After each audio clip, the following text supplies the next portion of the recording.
Welcome to Raging Bullets, a DC Comics fan podcast, episode 58.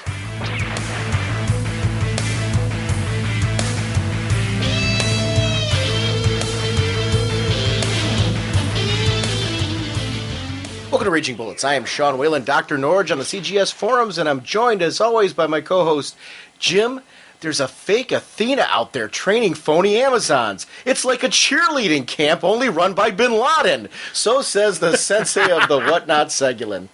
Jim, this episode we are talking about Countdown, and I read the most recent issue, and I know we're not going to be talking about that on this episode, but there's some really funny lines in that one. There's some classic one-liners in this. Yeah, and I'm enjoying the whole Amazon storyline and Countdown, so I'm glad we're going to be talking about that. We're going to do about 5 issues this one, right? We're going to go from 24 to 20? Is that what we're looking at this time? That's the plan. We're doing part of our Countdown catch-up. Hey everybody, I want to thank you all for your patience on this past week. I have had report cards this week, and Jim and I have never really taken a vacation, so to speak, from the show since we've been doing it, which has been in about a good, well over a year and a half now, because we're actually in March, we're going to be heading towards our 2-year mark.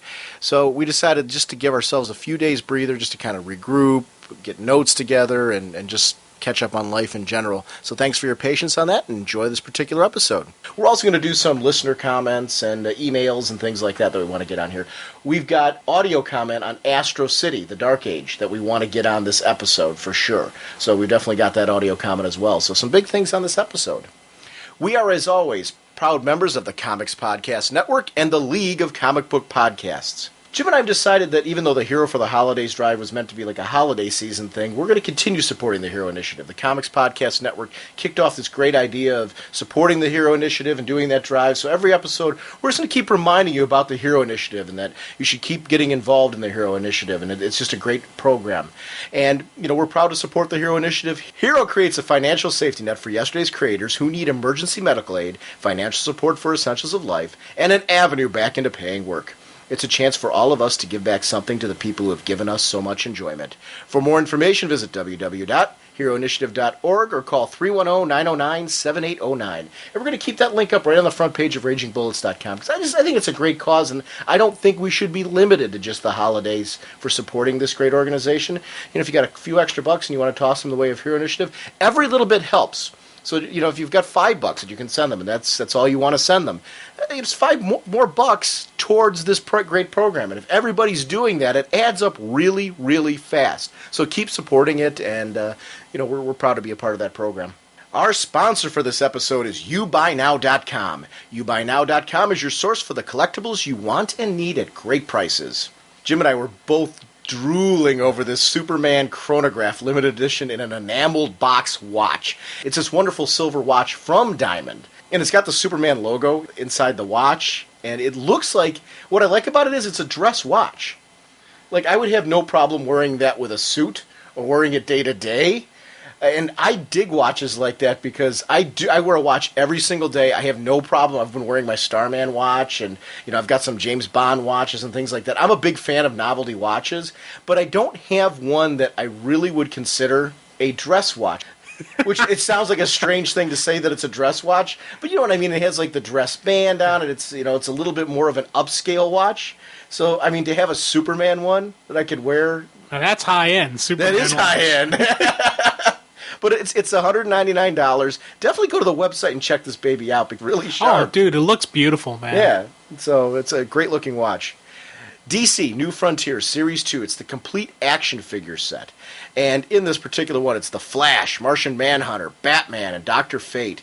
And they all, you know, it's that Darwin Cook, that great styling. And the complete set is $46.45. And they do have individual ones available as well. So if there's only one of those that you want, you can certainly go to the site and get that. But list price for all of them is $59.96.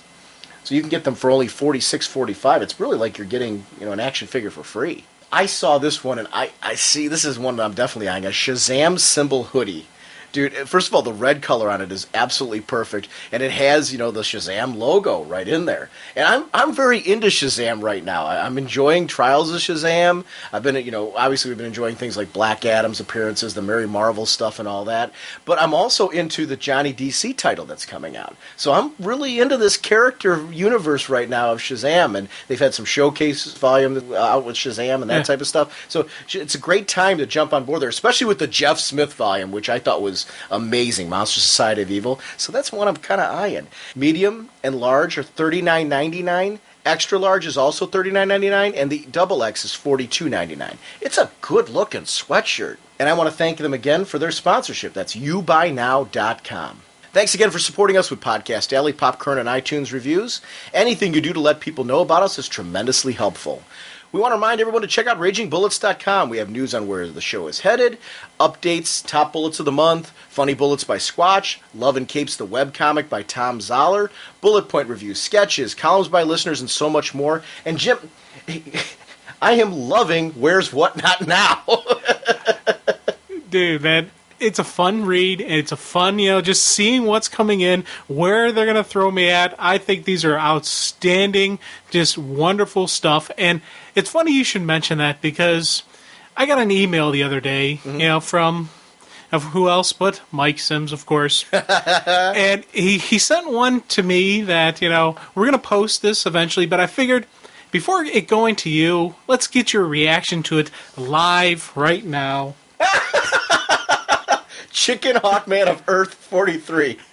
Oh, I don't know why you didn't forward that one to me. That's funny. Because I wanted to get your live reaction on the show right now. That is really, really great. He's been really clever with these. All the listeners that have been participating, though. I'm always surprised when I see them. I have a request. Seeing as we're going to be talking next episode about Countdown Arena, I would love some of our listeners to do some Where's What Not Now, you, me, both of us, whatever, what the three versions of us would look like from the different worlds if Monarch were to select one of us to be part of his army. Oh, God. No, because it was the threes, 3 Batman, 3 Flashes, 3 Green Lanterns, 3 Wonder Woman. Have some fun out there. Those of you who want to get creative with this one, I've got a themed Where's What Not Now that I would love to see. What would we look like if you were going to put us in Monarch's army? What would be the 3 of us that were going to fight in the arena? Oh, man, I got a feeling. I'm glad to see Funny Bullets is getting some fan reaction again. We got the new one up. The Zatanna winner is up on the site, and there's a brand new one up there now. And remember that Jeff Squatch Grinder from the Tome Podcast, Jeff is always looking for submissions. The new one was actually submitted by a listener. So there is a new one up there, and it's submitted by a listener. I gave a few extra weeks for this one on the due date. So go to Funny Bullets at ragingbullets.com, check it out, and give us, give your dialogue to that particular Funny Bullets. It's great. And it's definitely send in your own panels, because Jeff is always looking for your submissions. So if you've got some panels that you think would be really funny to parody, definitely send those in. The one that's up there now is the old Joker Twinkies ad. Yeah, I saw that. I was like, which is a great idea, because it was those old ads that used to be in there, and they'd put superheroes, but it's the Joker leading a Twinkie ad. So add your dialogue to the Joker Twinkie ad, and I'm anxious to see what people come up with. And maybe if we get a few submissions in there, Jeff will send me a few of them, and I'll put them all up on the site. I was a big fan of those ads when they were because they were one page. They actually had characters that you would read in the comics, and that was, to me, always a better ad for comics fans if you could include something that we're actually reading about. So I'm curious to see what we get out of that one. And don't forget, we do have our Top Bullets program that we're running, where you send in your top 5 titles that you're reading, maybe a little bit of a blip about them, what you like about them, why you want to rant about them, and whatnot. I've completely forgot my notes. That's why I'm just shooting off the cuff here. That's why it sounds like garbage. Professionalism is out the window. Yes, with this one it is. Submissions are sent to senseiofwhatnot@gmail.com. Right now, well, not yet, but we're going to start up with January, where we'll total them up, and then Sean and I will give our top 7. Well, this is a good time, though, to start looking at your January books that you've been reading and deciding which books you think are your top reads. Yeah, your top 5s or 7 in my case. We're going to be doing our next few episodes. It's gonna play out like this, because I want to get to the Raging Oscars. So we're going to do that Countdown Arena episode next week. We're going to be talking about Countdown Arena. We're going to have on there a segment where we're going to be joined by the Comic Savant from the Comic Savant podcast. He is going to be joining us, and we're going to be doing Green Arrow and Black Canary. That'll be a part of next week's as well. We're going to talk about, because that series begs to be talked about right now. Yes, it does. I'm chomping at the bit going, come on. But no, that's going to be next week's episode. We're going to talk about Green Arrow, Black Canary, and Countdown Arena. So that'll be on that particular show. The week afterwards, we're going to start the Raging Oscars. So I think it's a good time to get on that, and then we'll do a countdown follow-up after that to get us kind of caught up on Countdown. But let's go to the Raging Oscars right after that. In February, we'll actually have our first for 2008 Top Bullets episode. We'll take a look at January's books, the top best of the best from the listeners and from us. So we'll talk about the monthly titles. This is a great chance for you if you've got that book that you've been saying, I am reading this every month and nobody's talking about it. Send those in. Get those comments in there and we'll talk about them. And you can even Jim, you know what you can do with our listener ones, if there's, pull out obviously the top 5, but if there's one that you thought was an interesting submission that, is kind of outside that, you could even bring that one, too. Yeah. We could talk about some of the books that listeners are talking about outside of the top 5. On the website, you're going to see a link to the forum. I have a poll up. I was considering adding a voicemail line to the show. And I wanted to see what people thought about it, get listener feedback. Is this something you want? Is it something that you think is unnecessary? Is it something you really don't care one way or another about? And I want all decisions. So if you're kind of like, I'm just enjoying the show the way it is, don't care one way or another, I'm always looking for different ways to bring listeners into the show. I know we don't get to every email, every forum comment, and everything like that on the show, but I want to mix it up a bit in the sense that, I figured like voicemails would be another way to bring listeners into the show. That's just a little bit of a variation. I think it's fun for listeners to be able to hear us do emails every so often, forum comments every so often, and voicemails every so often. That's not a guarantee that we're going to be able to get to all of them. Even with 4-hour shows, we haven't been able to get to everything that we get submission-wise. But we're trying to mix it up and get to as many people as possible, especially if I notice like a new person who's been sending in a few things, try to make sure I get to one of their things. I might start paraphrasing a few things just to get more of that content onto the show. But we do value your voice. We want to get more of it on the show and in a variety of different ways. So let us know what your thoughts are. Do you want to see us do a voicemail line? Would that be something you'd be interested in? If so, go and vote and let your voice be heard. And if you really hate the idea, let us know that too. Yeah. Because that's we definitely value that. Jim, City of Heroes. We've been playing City of Heroes, and I actually renewed for a whole year. I was off it for a few months, and I'm kind of like, I'm ready to get back into there and start doing it again. You had mentioned that you started a Raging Bullets supergroup on the Justice server. Yes, we are up and running. Mm-hmm. I'll tell you right now, I'll be honest with you, I'm not on every single night playing 20 hours a day because I don't have the time for that. But we are trying to get up there active, and we're trying to come up with a time when we're regularly going to be on. Like a once a week, maybe a game night or something like that, where we could do it. See, Jim, our first priority is going to be obviously the show and the podcast, which means that, City of Heroes takes a back burner to that. And, when we can get to it, we can. I love playing it. I wouldn't mind doing like a set game night where we all logged on. But the other thing I'm thinking about, too, is if we have a supergroup on there, it's a great chance for listeners to have a way to kind of coordinate and use it as like a chat tool. Like, you would know that a lot of the people who are in the supergroup are listeners of the show. We're not making it exclusive to just listeners, so if you've got friends who are, on the Justice server and they'd like to be a part of the supergroup, they don't have to be listeners of the show in order to pop into the supergroup. We're making this like a casual kind of fun thing. And if there's anybody who's been like wanting to start up a supergroup and wants to kind of really like go with this and organize and get influence going and really build the supergroup base, Jim and I are going to be doing some of that stuff, but like we're kind of limited on the time that we're on there. There's some weeks where I'm on 3 or 4 times a week. There's some weeks where I'm on once. So I started moving all my characters over to the Justice server, so at least when I am on, I'm on the same server that our supergroup's going to be on. So if our listeners are on, they can say, "Hey, Sean's on," and we can chit-chat. So if you're interested in being a part of our supergroup on there, shoot us an email at ragingbullets@gmail.com or senseiofwhatnot@gmail.com and let us know if you want to be a part of it. It's a casual thing. It's not one of those things where like if you're already in a supergroup with friends or enjoying that type of thing that you have to drop that. It's just something, if you want to be a part of it and use it as a communication tool with us and that type of thing, give us a shout. Kind of a way to just kind of organize us a little bit on City of Heroes. Yeah, just have a little fun. Yeah, so people can find us if they want to find us on the game. What kind of podcast are we? Well, as always, we are a spoiler podcast. We go in depth into plot lines, story twists, and whatnot of the comics we are reviewing. So if we're going over something you haven't read, you may want to come back later so you can better enjoy the show. Let's talk some Countdown. All right. Holy caffeine!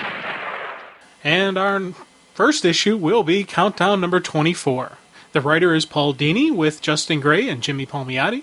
Pencils by Tom Dernick, Derenick. Inker by Wayne Faucher, Faucher. Colors by Tom Chu. Letterer Rob Lay. Cover by Claudio Castanelli with Alex Belliart. Assistant editor Elizabeth Gerlin, and editor Mike Carlin. Issue opens up with... Wait, did it say who did the cover? Yeah, Claudio Castanelli with Alex Belliard. Because this cover is gorgeous. Yeah. Oh, big time, dude.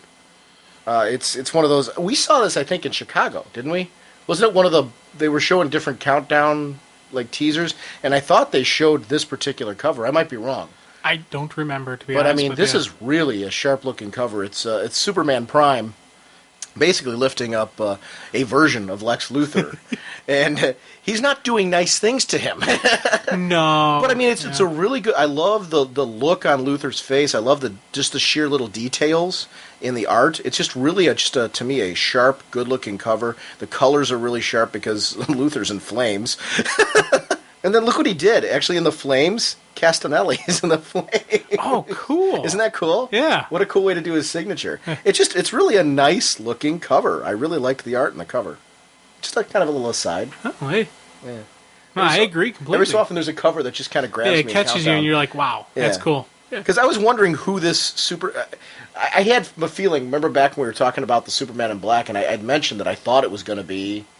Yeah, that it was going to be Prime. Yeah. And I was really curious when this all started coming about in these issues. Is it really Prime? And it's kind of a neat way to use him. Okay. Well, the issue opens up with Earth 15, and we see some inner dialogue, who we later find out, of course, is Superman Prime. And I tell you, I like when they do like the dialogue where they put like the symbol or they change the different colors for different people, just because that quick, eyeball just to see exactly who it is, what's going on, kind of like helps me keep track of things sometimes. And it's just a little subtle touch. It's like editor's notes when they throw them in. I like those little touches on that just to help keep, the flow and understand what's going on and whatnot. But the dialogue itself gives you some really quick insight into who Superman Prime is and what makes him tick, and especially if you haven't read any of the back issues, you haven't read the Green Lantern, the Sinestro Corps War, where you don't see exactly who this guy is. Really just bam, bam, bam, right in line, right from the beginning, just grabs your attention. All I ever wanted was the perfect world. This could have been it. That's what you promised me, Alex. I thought you failed to bring back the multiverse, but I thought that you failed to bring back the multiverse and my Earth, but Sinestro was right. The multiverse exists again, but the perfect Earth, I haven't found it yet. Not yet. What I like about that, too, is it sets up the motivation why he's even in Countdown. We need that. Like, okay, you're bringing this big character in. Why is he involved in Countdown? Why do I care that he's in this particular story? We knew why he was in Sinestro Corps. Now I need to know the transition piece. Why is he here? And you're right. There's a certain point to it that for people that didn't read Sinestro Corps, you right away get his motivations in this. You don't need to have read that to understand that he got involved in this because he's still searching for his perfect Earth. So this is perfect for people who read Infinite Crisis, know who this guy is, kind of understand what he's back and what he's doing right now. And also, throughout this inner dialogue, we see the General Zod's Superman and his very pregnant wife, and just a very loving and just tender moment as he listens, using the super hearing to his baby. Of course, this being a Countdown, tender moments don't last too long as Prime just bursts through the walls of the Fortress of Solitude. What I like, too, is that they use this Superman that we've seen previously when the Challengers were traveling through. Again, they weren't just a one-off. These are characters who are coming back in, who have some meaning and some importance to the story. I'm glad that they aren't just jumping from random Earth to random Earth to random Earth and not bothering to revisit them again. So this is a good move, for how short-lived it was. And short-lived, of course, man. He threw a crystal through the chest of General Zod and then fries his pregnant wife, who, to me, that kind of looks like Lana a little bit. It does. You're right. It's got definitely a Lana look, and so it might very well be. Well, you know what I'm liking too? This double-page spread where it's the prime example splash page. In Countdown, there's been art in Countdown that I've enjoyed. I thought it was good art. Nothing special, didn't set my world on fire. That's not a knock, it's good art. It's fine. Move along, and it's, good comic art, and let's move on.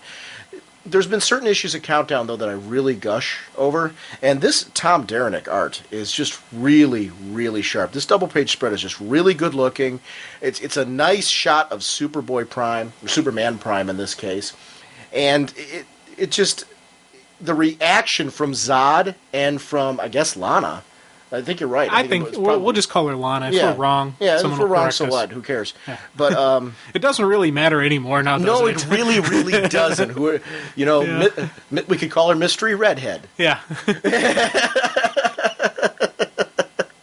But and Luther really basically almost lethargic at this point because of just being dragged around by this guy. Yeah, you think, and I tell you, one of the things when he fries, Lana and kills Superman, Luther, of course, calls him a maniac, and Prime's like, I'm Superman, you're supposed to be the maniac. It's just this great character in Prime that, especially some of the later stuff we're going to see from him, that I really, really dig this character. I'm glad he's still around. What I love about this, too, he's from the world where our heroes are comic book characters.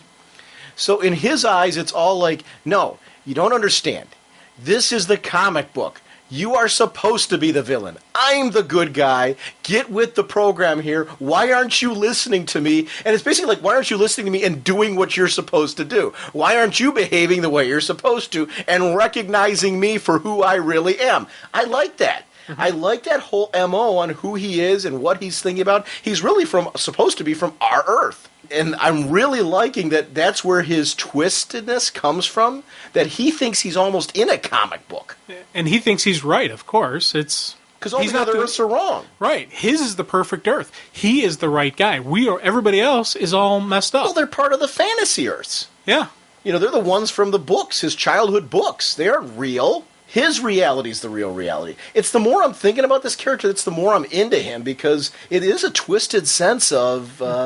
what is reality in his eyes. Now maybe you'll know this, because I'm not 100... I don't know, but when he read his comic books, did it have a multiverse when he was reading his comic books? I have no idea. Okay.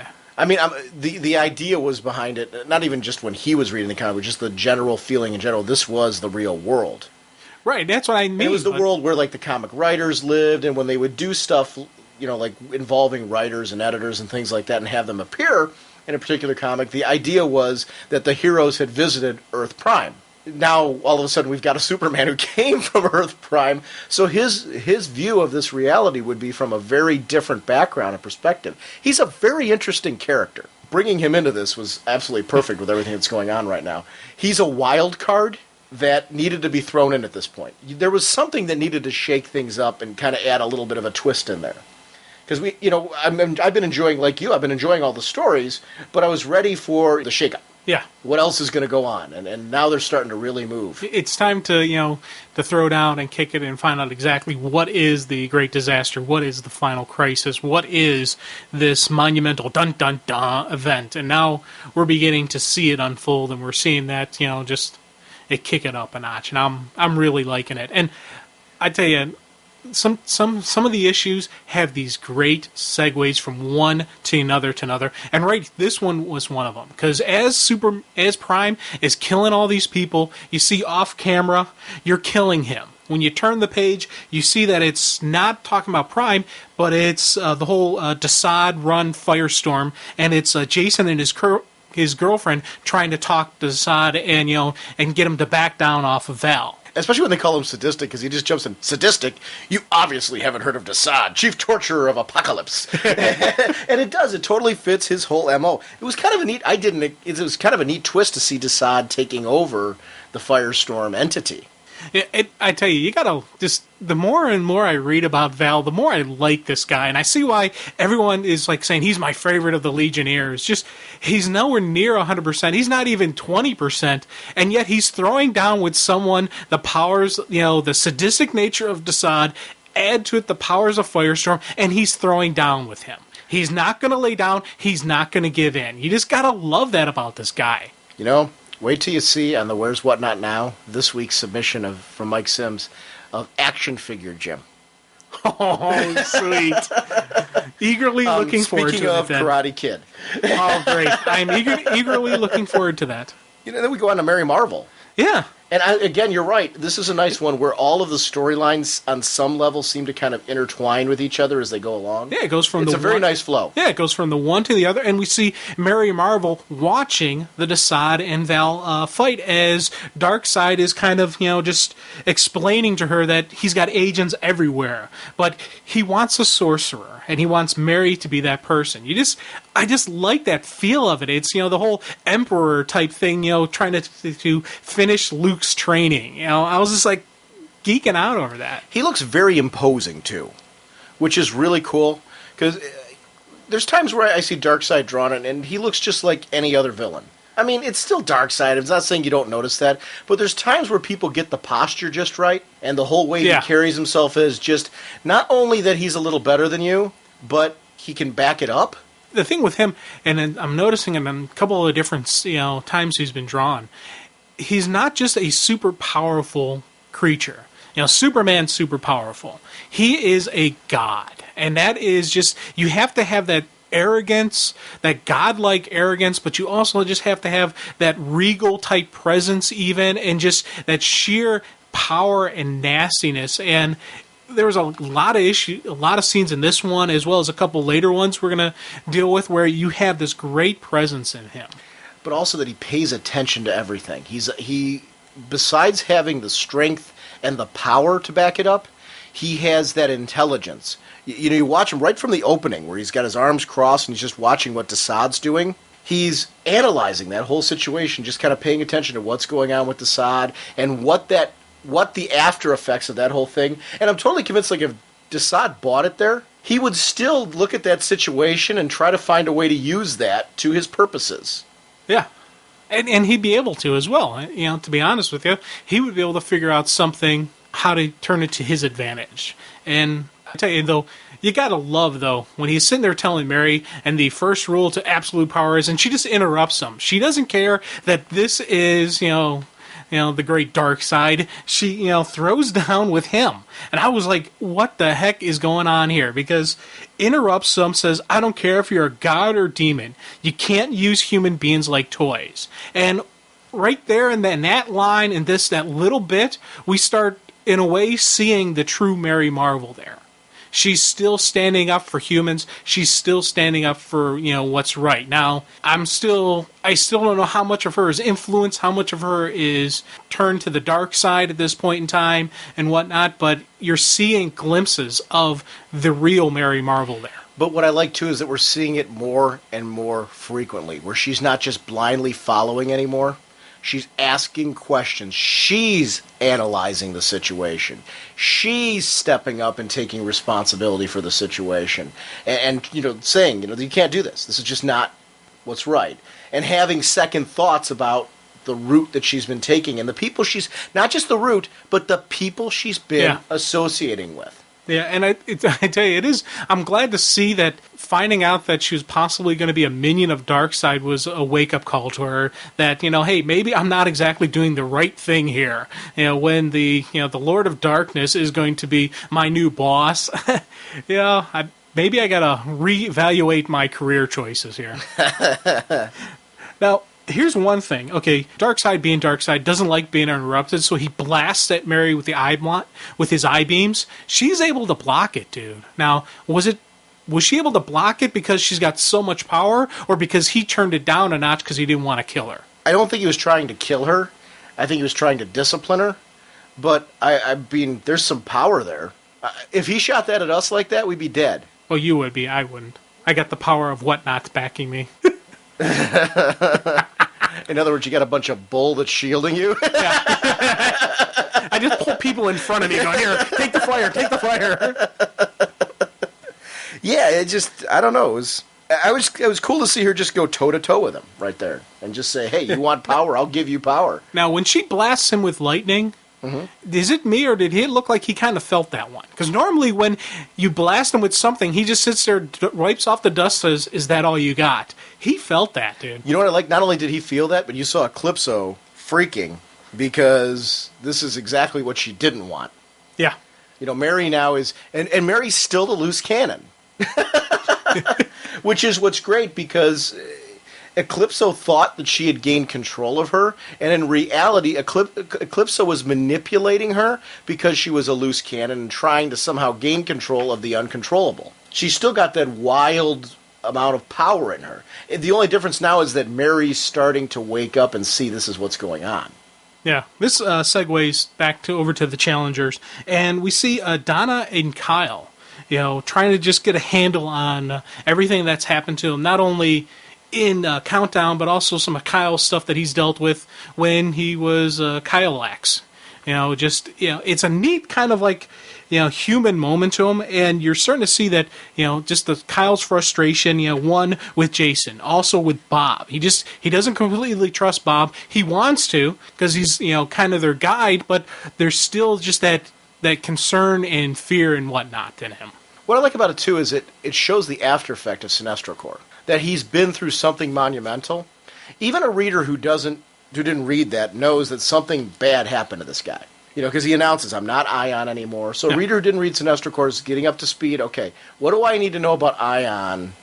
What happened to this guy? Who is he now? Is he back as a Green Lantern? What happened to him? They're feeding you the information you need in order to understand who he is and where he's been. Yeah. I tell you, you gotta love a hero who, though, when they're faced with the possibility of complete oblivion of the universe, still is able to, think with the smaller brain. Because, as Donna's saying, we need to stick together, and he's like, oh, stick together, all right. You gotta love that about Kyle. I was like cheering with that moment. It's Donna Troy. Dude, hey, I'm agreeing with him. Good call, man. No, I'm sitting there, I'm like, all right. Yeah.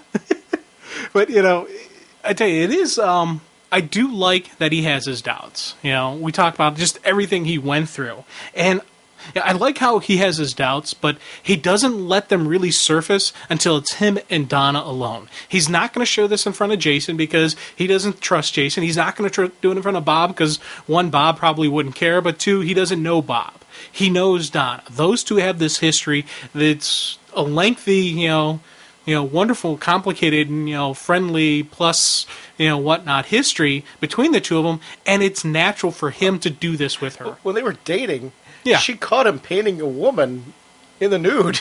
Well, as I said, complicated. Right. But she lived in the building. I believe it was that she lived in the building was the gist of it. And in fairness, in all honesty, whether you're Donna Troy and you trust him or not, that would be something you don't want to walk into the apartment on. Yeah. Now, I tell you, I did like how when Kyle's really not completely willing to share, Donna does throughout since when did you develop a Batman complex?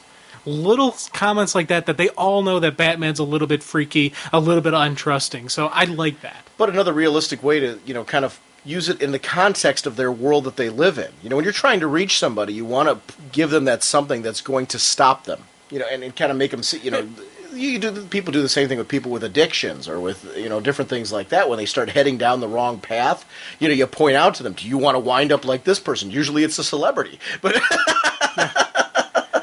But I tell you, though, also, just Donna, just her reaction to this whole thing is like, things change. People change. And it's like, no, they don't change. They just convince themselves that they do. If you don't want to talk, I can accept that. But it doesn't mean that you have to shut me out. Right there, personal interchange between these two, I liked it. It was just that great connection, and as I'm reading, I'm like, oh man, this is cool. It fits to the whole Diana theme. I know we're talking about Donna, but it's that whole thing that you can be the conscience of the universe. That these Amazons that grew up together, Donna, Diana, these are the people that you want to be your confidant. You can rely on. They're going to just understand. We're seeing a lot of that in Wonder Woman right now, where, when she puts the lasso on the character, yeah, that she becomes this understanding person. And even with the gorillas, when they were, the gorillas were fighting her and all that, she became this person who understood their way of life and their role. And she puts herself in the people's shoes, so to speak, and tries to get into their head to increase some understanding. We see that here with Donna. She's trying to be that person, just saying, Kyle, I am here for you. If you need that, and the cool part is she's saying, if you need that space, fine, but don't shut the door on me. I'm here for you. I like that. It's really cool. It's a big sisterly kind of thing. It's who she was in Titans, and it's who she is here, and it's nice to see that consistency of character. Yeah, it's good to see her get some of her strength, starting to get her strength back. Because if you remember when they were on Earth 15, and she ran into her other version of herself, that one was like, hey, sometimes you gotta look into yourself, and be who you are, not what other people think you are. And it was like a kind of a soul searching moment for her, seeing herself as Wonder Woman. So I like seeing this, chugging along of Donna Troy. I want to see more of Donna Troy. I want to see, after Countdown's done, I'd like to see her regular and just being used, and not just a sporadic character thrown out there. I want, a nice regular usage. Superman Prime is the bitter comic fan who can't accept the universe reboot. Oh my god, dude. Outstanding. No, I mean, seriously, what he's doing here at Earth 15, he's like, this isn't my Justice League. Cyborg isn't on the Justice League. Green Arrow's bald. At least grow a goatee. Yeah. Oh, man. That was some great ranting as he tears through this universe's Justice League. Literally tears through the satellite. They got Aquaman, who to me looks like maybe Aqualad grown up. The Green Arrow obviously isn't Ollie. It may be Roy, but I don't know if that's even Roy. No, I think this is this universe's version. Remember Zod was Superman in this world. So they're showing here, like, whoever became Aquaman's a different person. Whoever became, Green Arrow is, at least on some level, a different Green Arrow. Well, that's what I'm thinking, though. It could be... I see what you're saying. Yeah. Oh, wait, and you know what? That is... No, you're right. Tempest has those type of markings on his face. You're right. Tempest is Aqualad. Right. So that could be Tempest. That would be his son, Connor. See, I was thinking Connor, maybe? No, Connor, because when he was in the monastery. Yeah, okay, yeah. So it would be Connor. Okay, you're right. Cool. So it's almost like kind of like a Titans group being in there, with Cyborg being there. And it could be the Titans grown up and they've become, the Justice League now, because we got Jason, who is Batman. Right. And Donna, who is Wonder Woman, so who knows? Yeah, no, actually they would fit the whole motif. Yeah. That's cool. Yeah, I had a sick kind of chuckle moment that when Prime bursts through the satellite while he's still carrying Luthor, and Luthor bursts finally into flames, and Prime's like, finally, you quit your whining. Yeah, wow. That's one way to put an end to him. I can't believe I found an Earth even lamer than the one I've been stuck on. Jeez. Yeah, I know. Dude, this leads right back to the Desaad version, Firestorm and Val and whatnot. As he moves in for the death blow on Val, he is attacked by the Atomic Knights. And I tell you, I like the fact that just as, they do show up and they do fight, and they, it's kind of like that arrival of the cavalry, even though the last time they were there, Firestorm completely knocked them unconscious by turning their oxygen supply. They still step up and they still fight. Now, granted, I think they may be thinking they're fighting the original Firestorm still. I don't think they noticed that it's a different version, but it's still kind of cool to see the cavalry arrive in. Especially with the way, if you want to fight, if it's a fight you want, you found it. Kind of like they're trying to somehow reason at the last minute. Yeah. One of the things that I noticed here, and it really kind of brought to light to me once again, that there's a big plan in place. Remember Infinite Crisis Aftermath, Battle for Bloodhaven? You saw the Atomic Knights in there, and they were brought in for a purpose. Back then, there was a framework laid. Okay, we're going to put the Atomic Knights in here. We're going to do this Battle for Bloodhaven thing with the Command D Center and all that, and that was something that was laid into place as a foundation piece that was going to later pay off in something like this. I like seeing little tidbits, like if you've read that, you would know who they are, but they gave you enough information about these characters as they've gone along that if you didn't read that, you still can be on board and enjoying this. But they're Easter eggs that are in here that if you had read that particular miniseries, you get a little something out of it. It's something nice for longtime readers who have read certain miniseries to kind of enjoy. Especially it's nice, too, because of the writers of this particular issue. And I tell you, they know how to write these guys. They really, I like team dynamics and just the whole fighting concept that they're doing. They try a frontal assault on Firestorm. It's not working, so they got to go to plan B, and they throw that ball of liquid metal or whatever that thing is, and it disrupts the Firestorm matrix, splitting up Desaad and Jason and his girlfriend. That's just a nice little thing. Boom, boom, boom. Some pretty cool tactics. And Desaad escapes via boom tube, so... Come on, he had to. Oh, yeah. Yeah, that was a given. But I'm glad I liked how they used him when he escapes. Because right from there, it once again segues right back to Mary Marvel as she's battling Darkseid. And she's not fazed by Darkseid's power and or his rep and, who he is. She's like, you're no match for me. I'm no match for your ego, but I can live with that. Dude, snappy pattern to Darkseid. What the heck? Come on. I'm like, outstanding. You gotta love her. Right at that point, of course, we get Desaad comes in through his boom tube, which kind of disrupts the fight and whatnot. Now, is it me, or did Darkseid actually look like he wasn't too upset about the disruption? No, I think he was upset about it. Because normally, if he's upset about a disruption or something, his first reaction would be zap him. But it was, Desaad. I think he kind of liked the fact that Desaad came in and gave him a way to save face, because he's throwing down with Mary. He didn't want to kill her, but if she kept fighting him, he would have had to. See, I don't know. For me, I don't get that vibe. I don't think Darkseid's ego would allow him to do that. But see, I'm thinking more. He's thinking multiple steps ahead. This was a moment, a chance. It's a chance. I think he wants her power. So no, I don't see him wanting her to escape. Well, see, I kind of saw him. He wants to use her as one of his minions, not steal her power. Well, he wants that power for a purpose, which would be, even if as your minion, you still want that power. You want it under your control. So he didn't want her to escape. Yeah, yeah. I just think that Desaad, for him, Desaad's kind of his lackey, his right-hand man.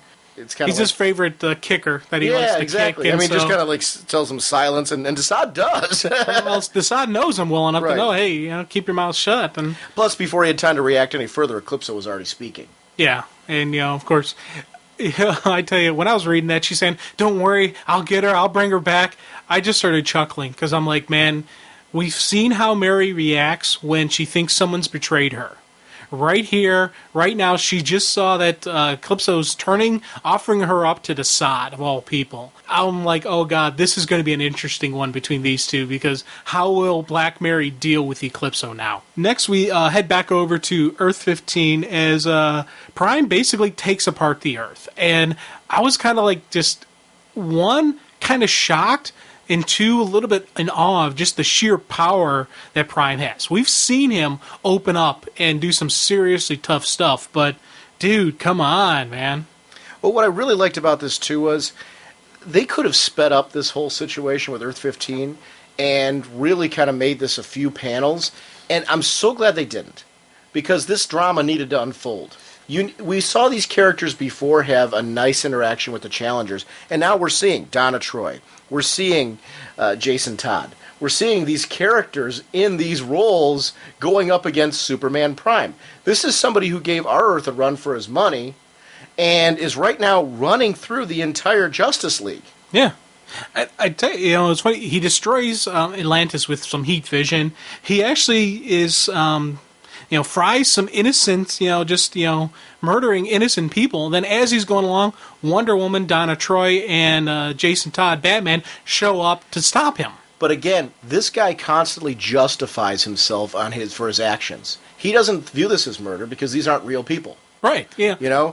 That takes care of Atlantis. When I get home, I hope to meet the real Aquaman. Maybe we could team up, and then he gets blasted with the missiles at that point. So it's really kind of, in his eyes, another Batman or another Wonder Woman. These are just characters that, in his eyes, they aren't real. Right. And they just don't matter. And it's okay for him to do what he's doing because these people aren't real.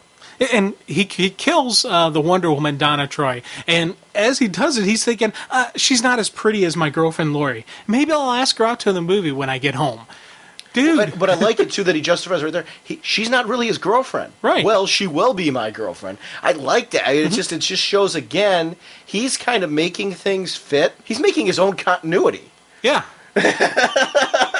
He He is so the comic. He's like a twisted comic fan. I know. Because he really is like sitting there and making things kind of fit into his own continuity. He really does not like this reboot. No, he does not. And I tell you, you feel bad. I'll star this.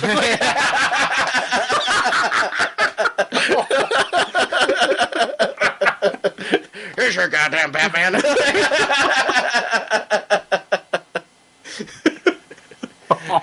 Jimmy Olsen wearing a Technicolor coat. I'll fix that. I wonder what he feels about the Countdown tie-ins, whether he likes those as well. Reboots. Quickly deals with this Batman and Wonder Woman. And you gotta know, Jason Todd had no shot. He had no chance at fighting him. He hits him with the rockets. Of course, that's not going to make him feel anything. Well, the other thing is, too, even if he had kryptonite, that kryptonite wouldn't work on Right. him. Because we've already seen that with Superman Prime, because he's not of that Earth. That kryptonite doesn't work on him. From different Earths. Right, I know. So he has that effect, which is great. You know what I like, though? It was great in Batman fashion because he sent Donna Troy flying through the Batwing, and Jason's got, a jetpack in there. So he's not stopping. He does a one-on-one direct assault with Prime. I was like, dang, he knows going into that fight he's already lost. But he's seen his team completely taken apart. He's not going to fall back. He's going to attack. He's going to fight. Now, I kind of wonder, would Bruce Wayne Batman try to regroup, or would Bruce Wayne Batman go frontal assault on a fight he knew he couldn't win? What do you think? There's so many different versions of a Superman Batman fight. I would think that Bruce would realize after Donna went flying through that it's better to make a tactical retreat and plan to regroup all the other heroes against this guy. Yeah, I kind of, but it makes sense that a Jason Todd Batman wouldn't do who we that. know is very reactionary. Right, and this is Donna Troy. We saw the last time that the Challengers were in Earth 15 that I think there was something going on between the two of them, especially when she dies. He's like, Donna! Right. That's very emotional reaction, very Jason Todd. I like that. I saw that. I was kind of cool. And of course, or they're at least close. They're really close. Yes. Superman Prime, his favorite move is to carry people into the upper atmosphere who can't survive in the atmosphere. I kind of like that about him. It's just that sadistic torture. I shouldn't like this guy. He's a villain. I shouldn't be like, oh, this is kind of cool. But for some reason, something about him is just getting me. And he could have just let him die in space. Yeah. He didn't even let it stop there because he lets him go and then flies down, so he basically burns up in the atmosphere. Yeah. He made a bat meteor. Yeah. Though I do think he was trying to do the Batusi, though. If you look at the art, the arms are flailing. Oh, God, no. I see a couple fingers, It's like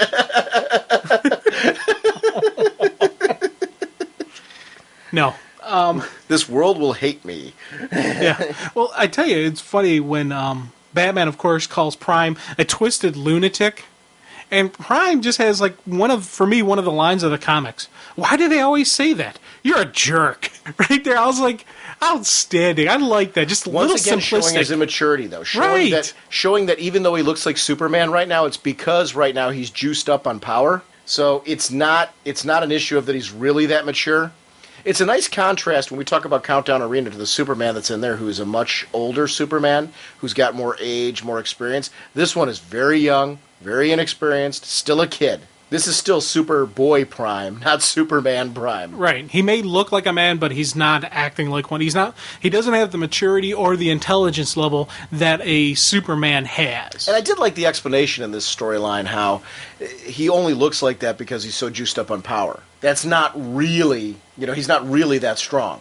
Yeah. I shouldn't say he's not really that. Yeah, actually, that's what it is. He's juiced up more on power, so that's why he's got that bulkier look to him, the more mature adult look. And I tell you, this is just I'm concerned about some stuff going on, because Prime flies through the earth, sets off earthquakes, tidal waves, using heat vision to fry cities. He flies through a plane and just, basically explodes completely Earth 15 and destroys this Earth of this universe. Now, on one hand, I'm like, that's really cool in that exploring this and they're letting, no Earth, no universe is safe out there.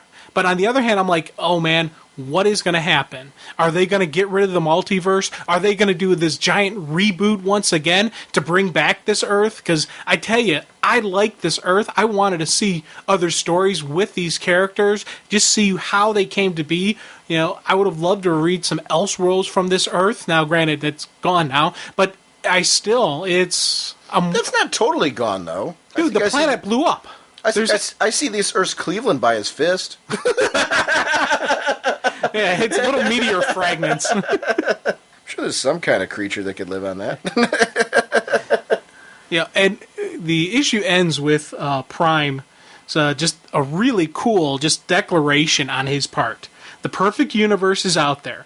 Mine is out there. And if I have to rip apart the entire multiverse to find my home, I will. And a very good looking, like when the planet exploded, this was just some great looking panels. And then seeing him in the After Effects flying away in a very Superman-like pose. Yeah. It was really just nice art, very dynamic. It was another issue. There's been some issues of Countdown that have really stood out for me as looking very sharp. And it's nice to see more and more of these popping up. It's had good art, but there's a difference between good art and art just makes you kind of drool. This to me was drool art. I was drooling over this book, And you're talking about that Earth blowing up scene is just really it's basically a 3-panel, page where you see the Earth and you see them, boom, gone. Really nice coloring effects. Yeah. Oh, it just really looked really, really sharp. It's a good looking book. So I really, this one, the whole crew kind of came together and just had a good time. The backup origin is that of Desaad, which of course is very just fitting considering the character we've seen him in this, and the description they use I liked. Psychopath, bootlicker, sadist of the highest order, Desaad. And Walter Simonson on the art was a really, really good choice for this because it just felt like something straight out of New Gods, writing, and it had that different kind of look to it.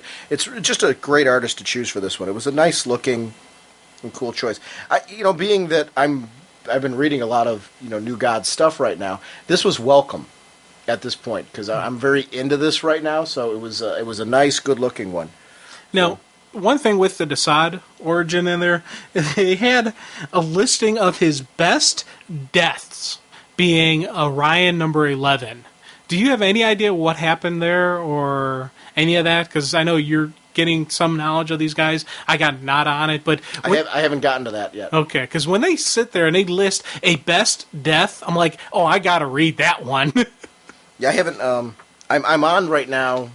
I'm almost finished with the second volume because I've been reading so much stuff trying to stay caught up for the current universe. I'm at the tail end of the second volume. Really, like the last 2 or 3 issues that are contained in that volume. Oh, okay. Then I'm going to jump on to volume 3. But no, I haven't seen his best death yet. Oh, okay, cool. I think hopefully that'll be contained in the Fourth World Omnibuses. I would imagine it would be. It should be. Yeah. If it was a Kirby one, unless they're talking about a different Orion series, I don't know. Because there were some series with Fourth World characters post the Kirby stuff. We'll have to see. I'm not sure if Orion had one or not. Oh, okay. Great issue. Oh, dude, man. Big time. Our next issue will be issue number 23. Writer is Paul Dini with Keith Giffen, story consultant. Pencil once again by Tom Derenick. Inker Wayne Faucher. Colors by Pete Pantanzis. Colors by Pete Pantan. Why do I keep butchering this guy's name? Colors by Pete Pantazis. Letterer Ken Lopez. Cover by J.G. Jones with Alex Sinclair. Assistant editor Elizabeth Garland and editor Mike Carlin. If by some strange end he's actually listening to the show, or if anybody knows him is, at least they'll know you're trying. Yeah. I know I butcher that one too, but it's and the great part, this artwork, and again, yeah. I'm just going to say ditto to what I was saying last issue. This is really just a great art team for Countdown. I'm really, really enjoying the whole overall look of this. The cover was really sharp too, because J.G. Jones, how are you going to go wrong there? Right. And it's Mixus Pitlick with that really cool looking Superboy or Superman Prime in the background. The issue opens up with Prime at the source wall, which you can see is slowly crumbling. And I tell you, I'm really loving how he's being written as a child over the edge. See all those idiots screaming? A bunch of stupid gods flew to the end of the universe. They tried to find out what was past the source wall, and then they got stuck in it, like flypapers. Dumb. And even, especially in this issue, we see them go along with this. But, dude, you gotta love this guy. He's almost a parody of the ranting comic fan. He really is. The more I'm reading him, and it's really, I didn't notice this until we were just doing this now as we're talking about him. I'm like, he really is a bizarre parody of the people who rant about silly little things. Yeah. It's funny. I know. Oh, dude, I'm agreeing with you on that. I never thought about it until just like a minute ago when you mentioned it. So, yeah, I wonder if he's being written that way intentionally. Because we do. I get caught up. You heard me with All-Star Batman and Robin. It's a great example of where I really got hung up on the fact that they were trying something new with Batman. And that's really what it was. Yeah. I was hung up on, that wasn't my particular characterization. But it's something I got hung up on. And I'm like sitting here, I'm like, well, this is kind of like what I was doing when I was ranting about that. And I don't get hung up on stuff. Wait, that particular episode of the show, I was kind of flying through that planet. It is one of those things, and it's very funny to kind of read this way and kind of see those parallels. It adds more of a reality to this character that he is from our Earth. Yeah. Prime is looking at this at the wall, kind of not on a metaphysically way. He just sees it as a simple barrier. It's a barrier not only between the worlds, but a barrier keeping him from his world. He's not thinking what's going to happen if it crumbles or what type of actual negative effect it'll have on the entire universes, all of them, including his own if it's out there. And once again, another cool little kid, spoiled kid moment that we're seeing in him. And also some really, really neat artwork as you see patches of the wall fall down and you see what's behind the wall. I don't know, it's kind of hard to explain. It's like a glowing flow chart, some type of funky, maybe electrical circuit diagram or something. It's probably, my guess is it's the anti-life equation actually written out, but it's, it's futuristic enough, sci-fi enough that it should be there. And I like how it wasn't a big splash of a couple pages. It was, as one piece crumbles down, you see it sitting there behind there. I know we're going to see more of that. And we're actually probably going to see maybe even the full equation or a good chunk of it out. I don't think that's the anti-life equation. You don't think that's it? It's way too big a secret that it's just going to be left out there hanging on if it was on the source wall all along, Darkseid would have had it long ago. Because they visit the source wall all the time. But it's not on the source wall, it's hidden behind it within the source wall. So as the source wall crumbles, it's revealed. That's my guess. Ah, okay. So the source wall is protecting the equation? Right, that is the thing. Again, though, you would wonder why Darkseid wouldn't attack the source wall to get it. I don't know. That was interesting. Yeah, see, I don't know. These are guesses. It does take a lot more weight to me, though, when you're saying it's inside the wall. Right. So you're saying inside versus on the outside where you could just come up and see it. No, yeah, you have to literally remove the wall to see it, but by removing the wall, you're destroying the universe. So you're saying the wall itself is like the stucco covering the... You could say that. I was thinking more of the paneling that you put up to cover really bad, ugly wallpaper. Okay. Yeah. So you're saying the anti-life equation is ugly wallpaper? Yep, I am. And I'm sticking to it. All right. Wow. Well, wouldn't it save time if Darkseid just came and asked you, what the anti-life equation is? Well, I wouldn't give it to him. You just say it's... what if he tortures you? Wouldn't you say, okay, dude, it's ugly wallpaper? Dude, I can take the torture. Come on. That's right. Okay. I am the sensei of whatnot. Uh-huh. Dude, man, I get a splinter. I'm like, I'll talk. Dude. I'm like a rock. Sean knows it. There you go, yeah. I don't know, Jim told me it's ugly wallpaper. Okay. I love the way that Superman Prime here refers to Mxyzptlk. The same way that I always have for years. Mxyzptlk. Yeah. It's always the way I referred to him because that's what it looked like. Again, adding to the whole... Well, that's the way he was pronounced in the cartoon. Right. So, naturally, Prime would call him that way. If you read it in the comic books, that you would be inclined to perhaps pronounce it. Yeah. This was a great issue. Just to see this whole confrontation. I guess with a villain whom has given so much trouble to our Superman, throughout the years, and to see, basically how... Superman Prime is making short work of him. Yeah, it's funny, Mixel, whatever, tries to correct him in the pronunciation. Of course, Prime doesn't like to be corrected, zaps him with heat vision to the cheeks. Wait, even with the pronunciation key, you couldn't get it? No, even with the... Mix, yes, Pitalik? Mix, yes. Mitz, yes, Pitalik. Pitalik. Right. It's right here. It's Mix, yes, Pitalik. Mix, yes. They give you a pronunciation key right here. Hold on. I have it right in front of me, written down, and I'm still... With the dashes and everything? Yes. Really? I copied it from there just so I can pronounce now, it I correctly. admit for years I've totally screwed it up, but I probably still, find myself flipping back into it. But when they got the pronunciation key right in front of me, I'm pretty good. Yeah, see, I don't know. Okay, let me do this. I'm going to do this right. Mix, yes, Pitalik. I'm half tempted to take my iRiver to school and have put this word in front of my third graders. See if they, the original word though, and see how they pronounce it. Yeah. That would be even funnier. Wouldn't it be funny if they all got it right the first time without having a pronunciation key?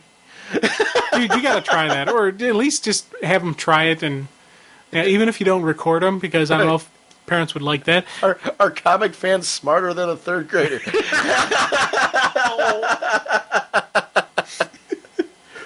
Wouldn't I be embarrassed? Yeah, but okay.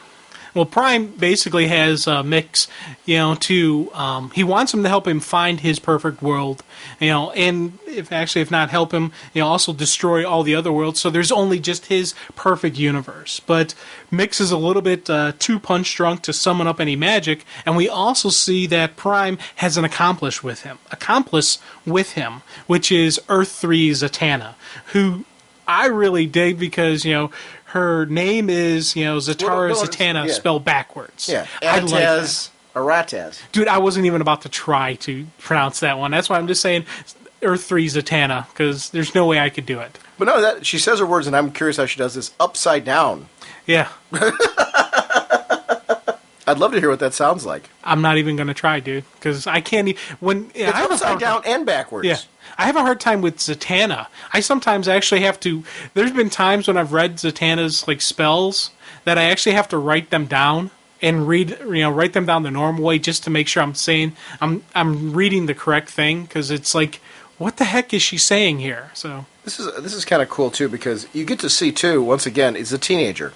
So, he's looking at her, she's a pretty girl. Got to do something about that hair. He sees that she's a pretty girl. Tells her, just in his nice guy fashion, that he's going to kill her last. Yeah. Because she's so pretty. Yeah. Well, I like how their little explanation of her. She uses her powers to basically torture and scare little children. So Prime is going to have some fun torturing with her. It's not a bad thing for him to do that. So I kind of like that, just that whole interaction between the two of them. This was good, too, because this is where we finally get to see, not just a quick little background to him, and I do like that they're doing this in Countdown. I know, a lot of people are getting stressed out, as we mentioned before, about the fact that there's outside stories that you could be reading that tie into this. But they're really trying hard to put enough information in here that you can read this without reading those. Like, they give you a background right here into Superman Prime, so you know who this kid is. Yeah, and also why he's so juiced up right now, which is good for us because I needed that. This is, I really wanted to see, why does he look like Superman now all of a sudden? Bam, where'd the magic wand come from? Well, they explain right here. He's swollen from his recent encounter. So, really nice, good storytelling that, is trying to keep everybody involved no matter what you're reading. Yeah, and it's quick enough that it's not taking lengthy. You're like, oh god, come on! If you know the story, you're not going to sit there saying, oh come on already, we've seen this. But if you don't know the story, you're now up to speed. It's 4 panels. Right, exactly. That's what I'm saying. This is a great usage of this. A nice update. A nice, bring everyone to speed. Yeah, it's cool. Yeah. Probably figuring that there's some fans who maybe don't normally read DC product who are reading Countdown. Just checking it out. They're like, well, let's do the weekly thing. I read 52. I enjoyed that. Let me jump onto Countdown and read that. But maybe they're a Marvel fan or an independent fan, or that's where a majority of their money's going. They're reading Countdown just to kind of get a grasp on what's going on in the universe and have a good time. They need this. Now, Prime is using Earth 3Z to keep kind of Mix in check. And something I noticed when she's keeps throwing out the spells, she keeps She keeps saying, break his will, no magic for the imp. So she's completely locking him down. Is she also preventing Mix from doing what Superboy Prime wants? Because you think about it, Prime wants Mix to use his powers to find the Earth. Well, Mix can't because his powers are being blocked. So it's a giant kind of circle that he can't do what Prime wants, but it's you see what I'm saying? I see what you're saying. And she somehow pulling a fast one? Yeah, she's pulling a fast one on Prime, and that's another example of why Prime is a kid. The real Superman would have noticed that, would have seen the little things she's pulling, and would have had her change her spell around or done something differently. I don't know if I'm 100% convinced she's doing that, though. See, you know what? Actually, with where the issue goes, too, it's kind of clear that you look at the ending. She's been having her own little game plan all along, too. Because he is a dunce. Yes, he is. He's a very powerful dunce. Yeah, well, he's the spoiled kid who's roided up, who's who's super strong, super powerful, but he doesn't have the control of the power. He doesn't have the finesse of the power. He isn't Superman. I'm looking on eBay for kryptonite. Well, they've actually found that one news article. I want some. You want some? Well, because this is our guy. He's trying to find us. When he gets here, we're going to be a disappointment. He's looking for the perfect Earth, and he was living in the DCU. We're a mess.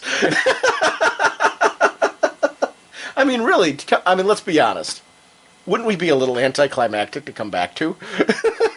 Wait a minute. I wanted to come back here?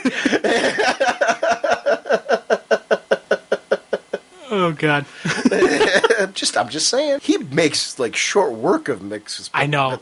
He's throwing this guy around, stepping on him, and... Well, it's kind of cool because you can see Mix is basically intentionally provoking Prime. Is provoking Prime. And on one hand, I'm like, is that the smartest thing to do to this guy? Because he's got the temperament of Mary Marvel, but he's still, it's a cool action where he's putting him. Yeah. Do you think he's trying to distract him, so she can keep doing what she's doing? I'm thinking that I'd like to he think somehow picks up on what she's been planning. Because Mix is, he is a I didn't see super any intelligent of this. person. I didn't see any of this till you brought it up, but I'm seeing that kind of. It's really cool. And especially the way this issue ends, the way those two finalize, and well, we'll get to that in a minute or so. Yeah, I'm with you though. I mean, this is really an interesting. You're adding a different level to this particular segment. I don't know if I'm 100% convinced this is what they were going for, but I can definitely see where you got it from, and I'm kind of I see the elements there where I could definitely buy into this. It's really interesting. You've added a different layer to this for me. Yeah, and Prime, we're talking just over the edge, throwing him through walls. He carves the S symbol on his face, which I was like, damn, that would hurt like hell. Wait, then he takes one of the sharp piece of rock and just burns it with his heat vision. Yeah, and gives it to Rataz and says, cut his heart out. And I'll hold him down. Talk about intimidation, though. He's entirely convinced that he's scaring her enough. This is a guy who thinks he's a hero, but he thinks that his actions are okay because he's... You know what he's like? He's like the kid that takes his toys and breaks them. They don't matter because they're just toys. It's not really hurting anybody. Yeah. He's like that kid in Toy Story. Remember the bully who lived next door? Oh, yeah. The Pixar movie Toy Story? Yeah. The bully kid that lived next door? That's Superman Prime. That's Superman... God. Get him, Woody! To infinity and beyond. God, dude. This issue's all over. Yeah. We're all over the place on this one. That'll be Countdown 14. Countdown number 14 that'll have, the Toy Story universe. Sorry. It's fun, though. I mean, it's really... His storyline in here, I didn't expect him to be so interesting. Yeah. In this. And they've really kicked him up and continued his drive to try and find his way home. But it's funny, I understand him in a very different way now that actually makes sense to his original concept, being that he was from what would be considered the real world. Right. So he would view everything as not reality, so that somehow justifies his actions. Yeah, because this isn't real. This is just a comic book that Yeah. he's destroying. So you can do that to people, You know, cutting out someone's heart. You're not actually cutting a person's heart out. It's mix. That's mix. Mitch's Pitlick. Thank you. But it's actually the whole funny part. You know, you're just a figment of my overactive imagination. If you make me mad, I'll stop thinking about you. Exactly. You know, he's right now. Prime just wants to close the comic book and put it away. Yeah. He that's all he wants. You know, and in a way, I wonder if Prime actually could get to his own Earth and could actually get to Earth Prime. Dude, it's what if he would he gets do? here? What would he do? This is Earth Prime. Yeah, I know, but what would he do if he actually got He'd be there? I'd like really to see that. disappointed. Yeah. No, you wouldn't like to see that. Well, yeah, I would, because I'm a Prime-aholic, man. Me and Oh, yeah. Prime. I'm buddies with him. Whatever he says, I'll do. Yes, sir. That means he'd kill you last. I would still be the last one killed, though. You would be, yeah. You get to see So- the Earth blown up and that type of thing. It'd be Well, great. no, it'd be right before Earth blows up is when He I might die. use you to blow up the Earth, though, like he did with Luthor.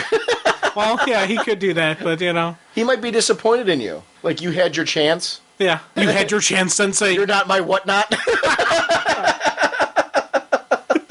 Oh, God. I know I'd be a disappointment. Oh, yeah, big time. The Norge on Earth 8's way better than you. He does 10-hour podcasts. Or would he want longer podcasts or shorter podcasts? I don't know. That's a question. Yes. You know, his podcasts are more focused, and they actually follow a set pattern, unlike you idiots who ramble. I don't know. You know, I don't know. I could see him wanting a more structured podcast. That's right. You know, where we actually sound professional and actually talk about the comic instead of talking about stupid tangents like we're doing right now. He'd throw us down at the Earth and say, you guys aren't charming. All right. Alrighty, back Mary to the comic. Marvel. Right. Mary Marvel and Eclipso. And I tell you, I actually was kind of surprised that Mary let Eclipso speak and just didn't start blasting her on sight. Eclipso, of course, explains that she didn't sell out Mary. Oh, no. She was given her an opportunity for some serious power. You know, if she did what Darkseid said, you know, become Darkseid Mystic, then she could actually have become his successor. She did all of that to help out Mary. And I like the fact that Eclipso is right from the get-go. She's not scrambling. She's not bobbing and weaving, but she's just saying, this is how it is, Mary. Come on, you know me. You can trust me. I'm your friend. I did this for your good.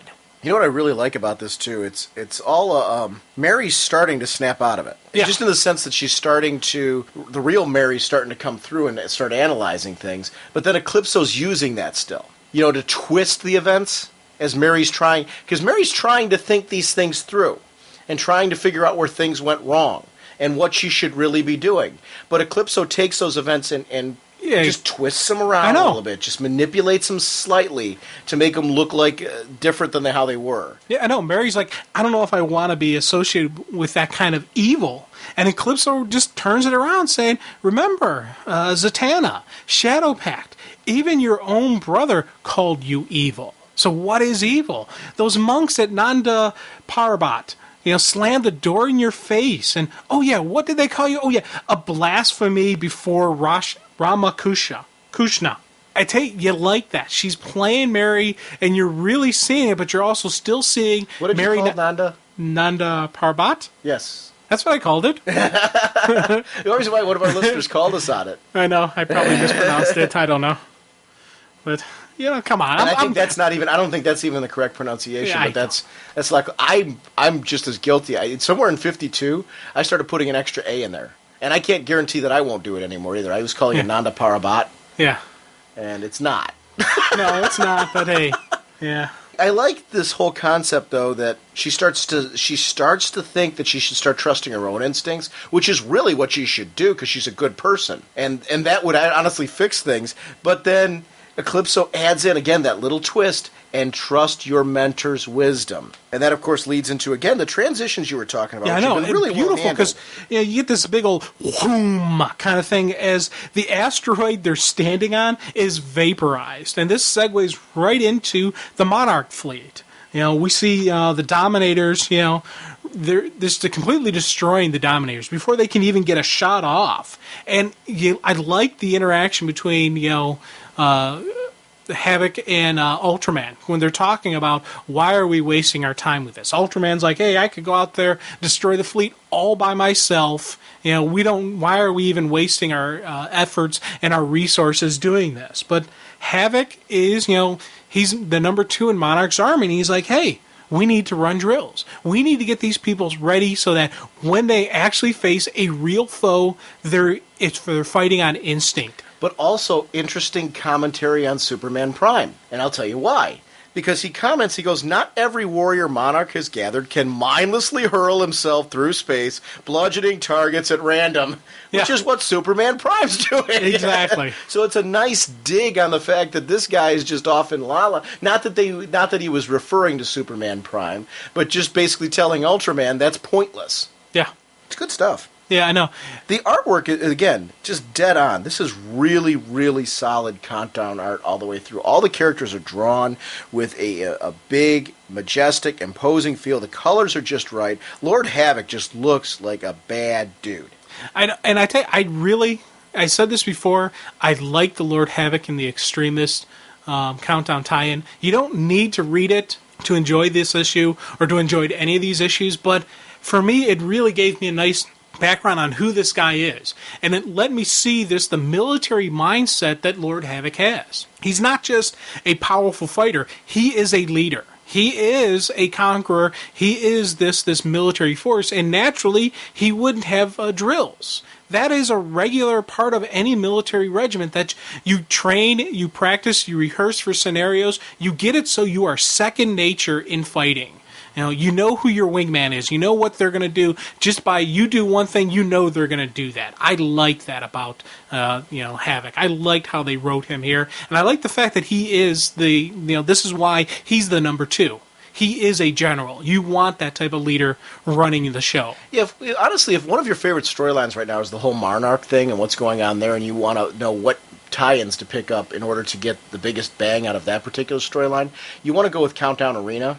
And you want to be picking up Lord Havoc and the Extremists. I think those are the 2 right now that I think are having the biggest expansion upon this storyline. I agree with you. You don't have to read them, but if you're enjoying that storyline, you're like, I want more, that's a great way to get it. The issue ends with just an outstanding stuff with Prime.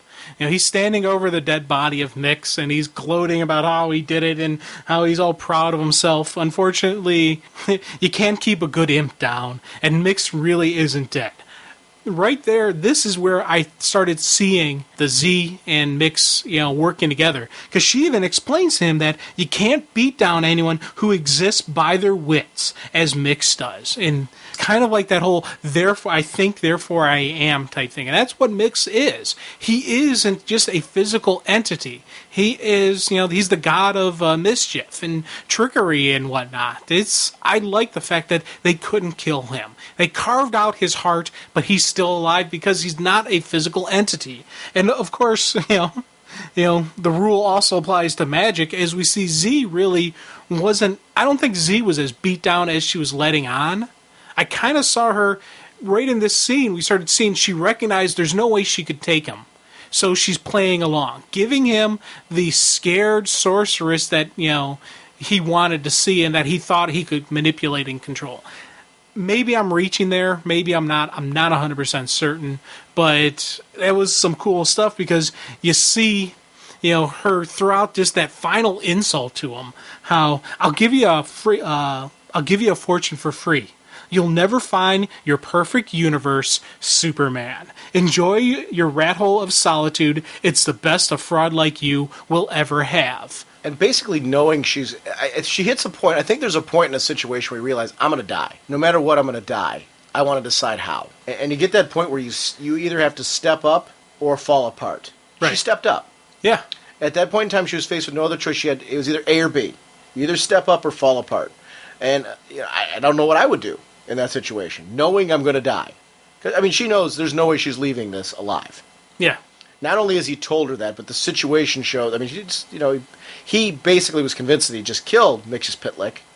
But she knew that there was no way out for her in this type of thing. All she could hope to do was give Mixus Pitlick a chance. Because out of the two of them, he stood the best chance to actually escape this thing and live. She restores his power and basically creates a portal for him to get home. Really cool thing where Mix is like, come on, let's get you out of here as well. I like that. The fact that even, he's a Superman rogue and a Superman villain, but he's not really like evil per se. He's more of the trickster and the trickery, but she doesn't go. She's, with everything she's done with her life, all the nastiness she's done, maybe this is kind of one of those karma equalizers. And I like the fact that we see this mystic, we see part of the Zatanna we know in this person. Or am I reading too much in this? One of the things I'm liking about her, though, is she's evil because, she was the bad guy. So she's getting this chance to kind of redeem herself, too, at the end. Because you kind of making peace with her maker. Well, you think about, like, with what we saw Zatanna in with the Seven Soldiers, how she was, like, kind of redeeming what she did. And her with that Batman Detective Comics where she helped Batman out. She had to redeem for some of the stuff she did. Right. This Zatanna has that same type of mindset. I get it. Yeah. No, you're right. That's make peace with her maker. Yeah. At that point, I'm with you. I'm totally, as opposed to making peace with the people around her, the superhero community or whatever. She, in this case, has to make peace. She knows she's done, and this is it. And it's like, her last chance to kind of. I see the parallels. You're right. It's interesting. And another cool line. It just says Mix is leaving. He kind of puts his hat on and tells her, "Be at peace." I like this. He didn't tell her that. Yeah, he did. No, he didn't. She did that. That was the way. It's upside down and backwards. Oh, okay. She was saying. Be at peace. Okay, she said that. Sorry. Basically putting herself at calm. I think she was using magic on herself. Oh, okay. Knowing that she was done. So that probably making it the least possible, basically painful, stopping herself from having a painful death. Yeah. No, because it was upside down and backwards. It's her magic. Oh, okay. Yeah, I misread my notes. That's okay. And we see Mix basically is making his quick escape. But even this just shows you how powerful Superman Prime is. The big S is still on his face. Yeah. You think Mix would use his powers to kind of correct that already or something like that, but he's so desperate to leave that it's like not even worried about that at all right now. I hate you guys. Well, and I tell you, you think about it, just his power levels, he ran like heck. And I'm like, wow, Prime is one of those things where I want to see how they finally take him down. I love the character. I love seeing everything they do with him, but it's going to eventually happen. It has to in the final crisis, and I want to see how it happens. So do you want to see him die? In a way, in a sick and twisted way, yes, I do. Just because... Would you be disappointed if he doesn't? No. Oh, God, no. Okay. If they end up like putting him off somewhere where... see, here's the thing. If they end up like putting him somewhere off or in some dead universe... that there's nothing for him to do, there's just him alone, I would say, okay, yeah, that could be a fitting punishment for him. But I'm also thinking that's kind of like how Infinite Crisis ended, with him being blocked off. So I'd like to see something a level beyond imprisonment for him. Something where it is a definitive final ending for Superman Prime. Make him sit and watch The Wiggles. Oh, dude. I would not will that upon anybody, not even him. Well, that would be bring him back to our Earth. The backup origin is Mix Pitlick. But did you see the artist, Kyle Baker, who did the Plastic Man? Yes. Good choice. I like the concept of how they did this one. Where Mix is actually directly addressing us, the reader. It's kind of like an award show speech format type thing, and he even makes reference to Countdown and him getting his butt kicked by Prime within it. I thought this was a neat way of doing him, especially just given his weirdness. Of course, the ending of it is you have Superman come in, gives him a telegram, and it's his name backwards, and poof, he's gone. I like that. I thought that was a neat little nod towards who Mix is and whatnot. I like that. It's getting harder and harder to do that, though. Poink! It was just a fun way to handle that particular character. I really enjoyed it. The next issue is Countdown to Final Crisis number 22. The writer is Paul Dini with Tony Bedard, story consultant Keith Giffen, pencils by Carlos Magno, inker Rodney Ramos, colors Tom Chu, letterer Ken Lopez, cover by Claudio Castanelli with Alex Belliard, assistant editor Elizabeth Gerlin, and editor Mike Carlin. This is a huge issue because one of our storylines takes a drastic turn in a way that I didn't expect in this issue. This is a big issue. And I tell you, I gotta say, my prophecy abilities when it comes to Countdown are basically thrown out the window when it comes to this issue. Because, there's some... I peaked at 52 with the multiverse. Because there's a couple of stuff that I said, oh, this has gotta happen this way, and I was wrong. The issue opens up with Mary Marvel. And she's coming to after the asteroid they were standing on blew up. Eclipso is standing, starts looking for her, kind of like, Eclipso starts, looking for like a pat on the back saying, hey, I just saved you by teleporting away. But Mary kicks into, Black Mary mode and doesn't want to listen to her. She's kind of like miffed that, Eclipso turned her over to Darkseid. Eclipso continues to try to explain to Mary that, she offered up Darkseid now not as a sacrifice and whatnot, but she presented her to be the anointed, anointed in the true way of darkness. Mary is not buying this, though. You know what I really like this issue is, I'm just kind of paging through it again, the colors. Tom Chu on the colors in this particular one, it's a very vibrant issue. You got Mr. Miracle, you've got your Trickster, you've got your Piper. These are characters who really, they're a little bit more bright, they're a little bit more vibrant. Even the space stuff that's going on around Mary, is just vibrantly colored. The colors for this particular issue were just really, really well done and set a more of just a bright, vibrant tone in some very dark events. It was very appropriate, though. I just really, the colors for me just kind of stood out in this issue. They were right.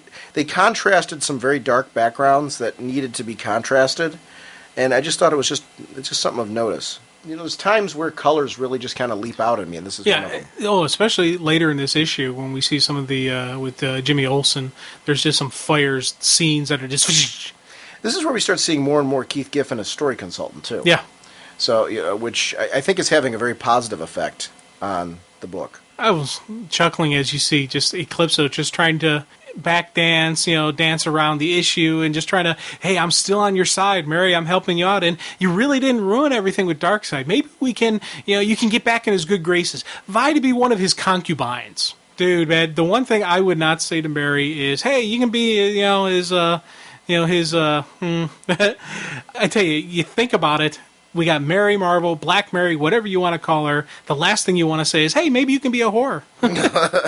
Yeah, that is and it definitely goes the wrong way. Yeah, because I tell you, as soon as she says that, Mary just, turns off the ears and she goes on the offensive. So she starts going after Eclipso and even gets that black diamond from Eclipso. I tell you, as soon as she got that in her hand and just the power, first thought that popped in my head was, we have Mary Marvel with the power of Black Adam, Isis, and now Eclipso. Things are about to go boom.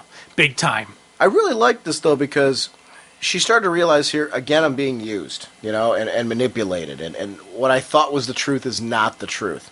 And seeing right now that she, needs to start thinking for herself and start taking action for herself. Even the bit where she goes, holy moly, they say that diamonds are a girl's best friend.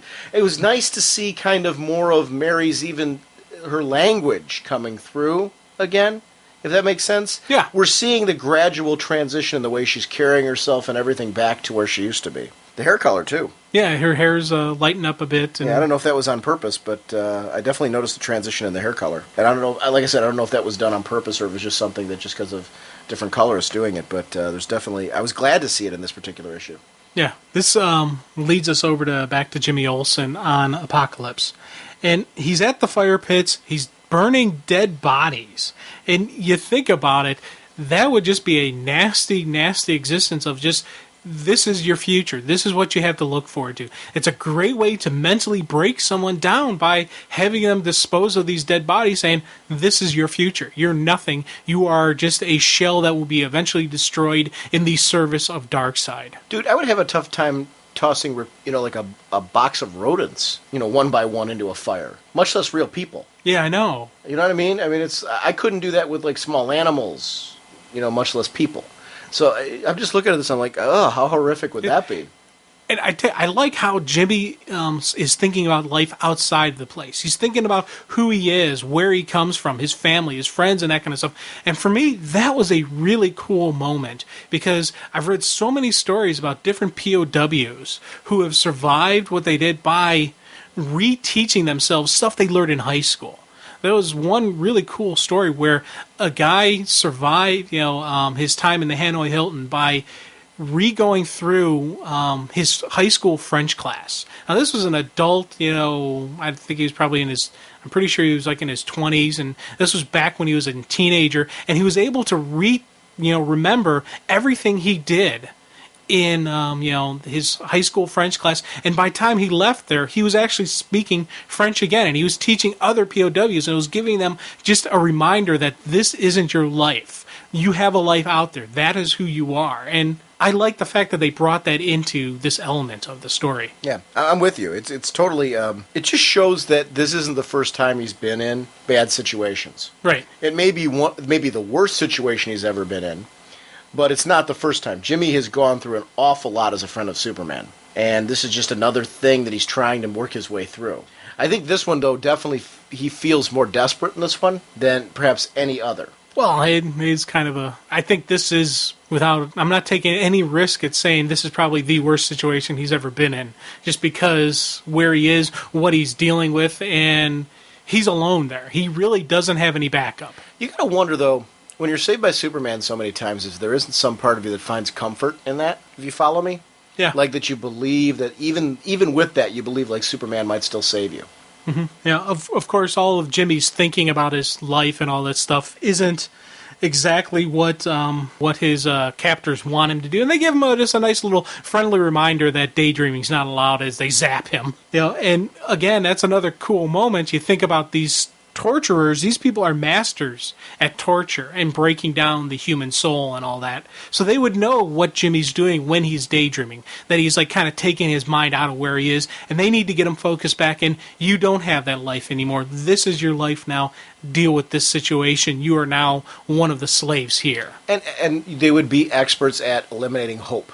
Yes. The last thing in the world you would want in this situation is for one person there to have hope. Because that one person having hope could then, it's like an infection in their eyes. It would spread to maybe another person, then another person, then another person. Then all of a sudden you've got, people rallying against you.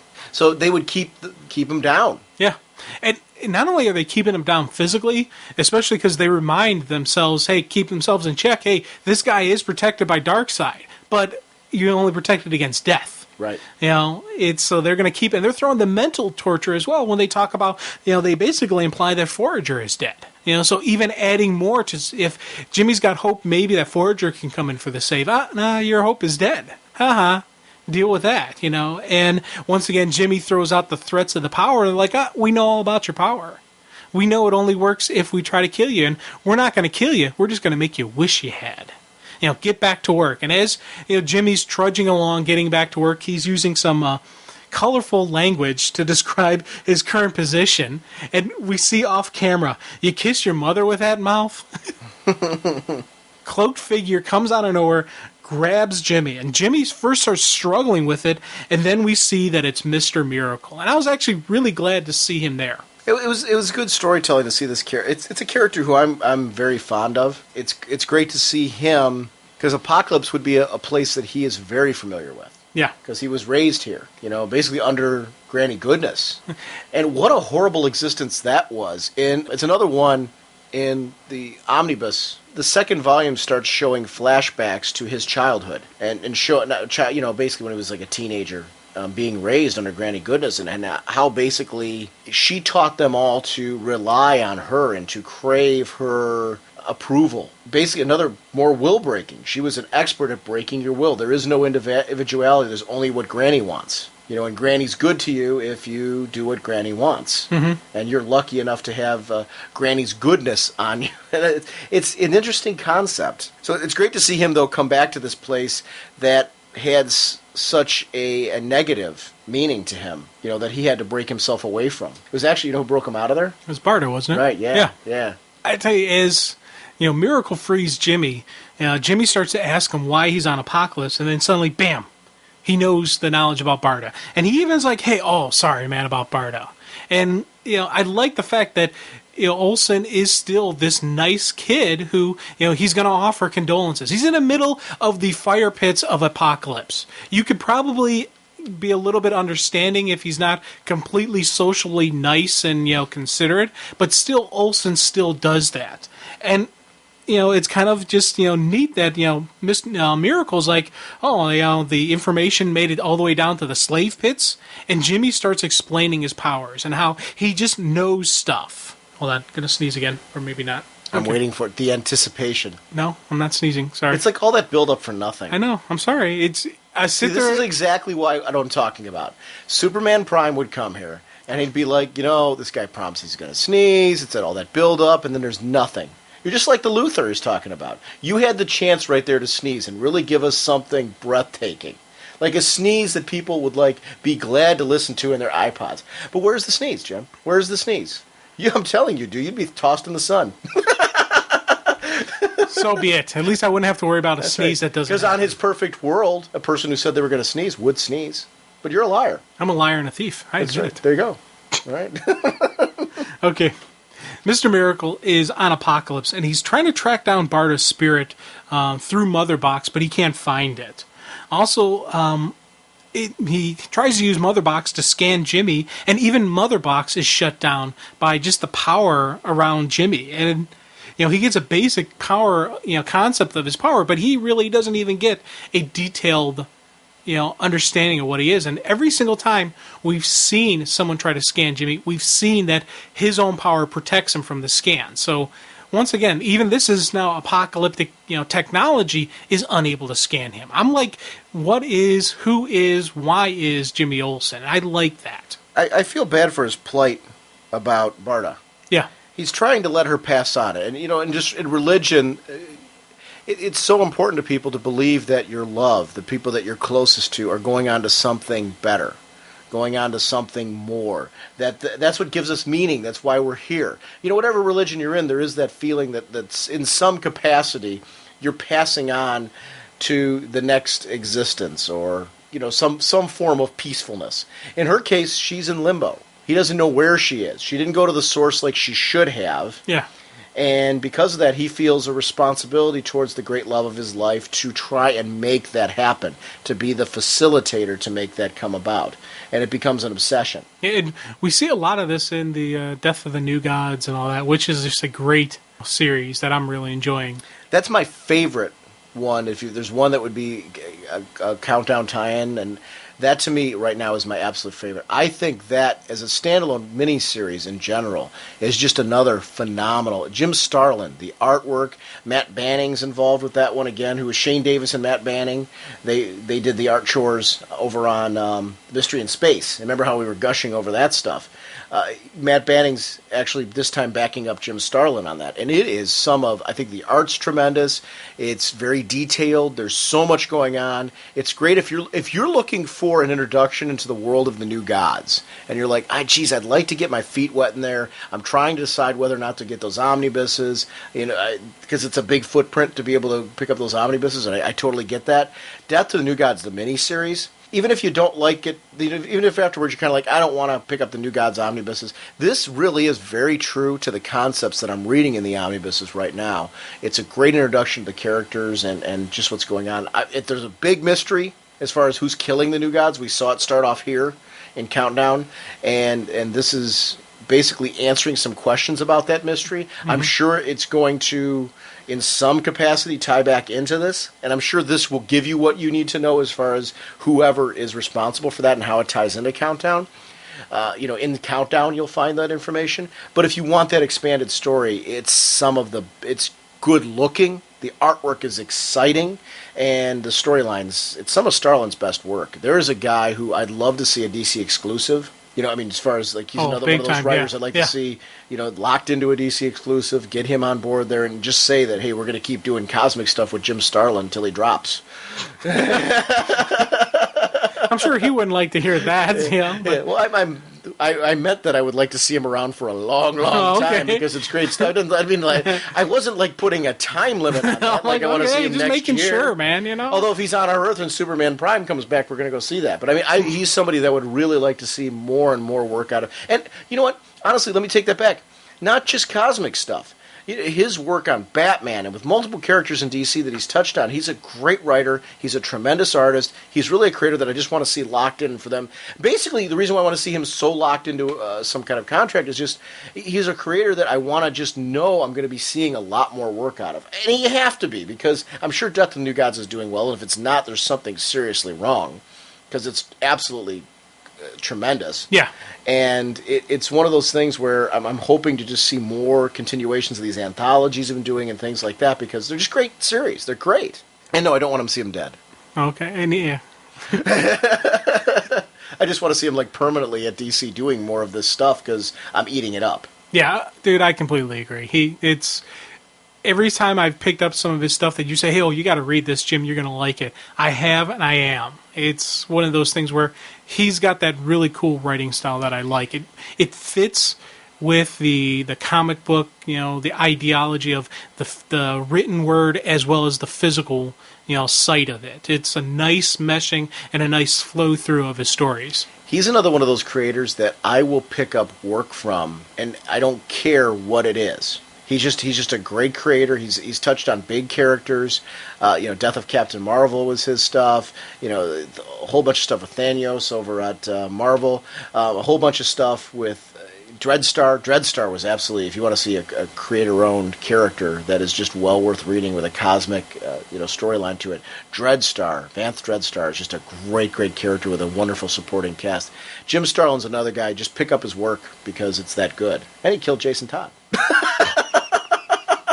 That was a really cool story. Yeah, and it is funny when I was talking to him in Chicago.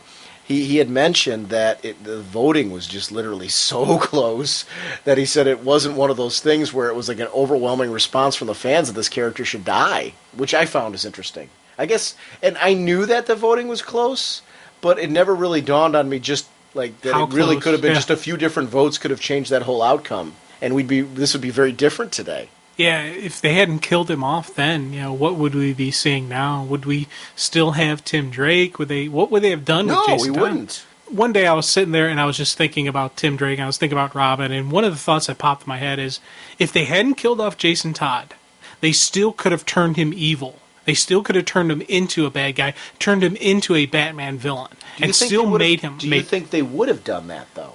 I don't know. Because if the voting had shown that the fans wanted him to live, would they have considered doing that then, or just kept him Robin? See, that's the thing. I don't know. I'm just throwing out, that would be a neat little twist that, have him turn over to the dark side. Have him still become the Red Hood, and even the Jason Todd we're seeing today, maybe that character still would have developed through, and then Tim Drake would have become Robin. It's a lot of different things. Life would be different, if people had changed their votes. I don't know. Jimmy's issue, basically the end of Jimmy in the issue is pretty much...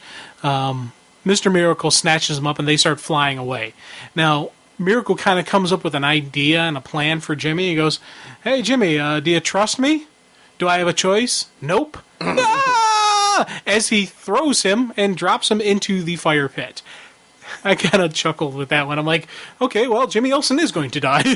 But Mr. Miracle is the man, the ultimate escape artist, the man who can figure his way out of anything. And he would be the one that would think a little outside the box, and would find a way to make things work out. I loved him with the flying discs and everything. It was just a good-looking segment, and mainly because of the colors really worked on this one. Yeah, and one of the things that's kind of cool is whenever they do the apocalypse, they do that heavy red, fiery type of hell type thing. And it's it's the hellfires. It's the nasty place where you don't want to live.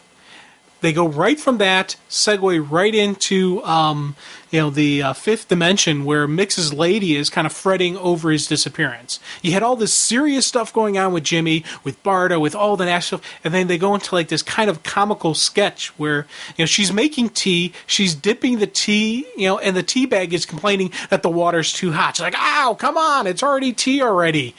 I love that it just went from there and there, from the one extreme to the other. And even you look at the colors of that, the mix, segment, it's that nice, bright, friendly, fifth dimension type, colors. So it's a really just nice flow through. I thought that was cool. Which added a nice little contrast when he came in all beat up, though.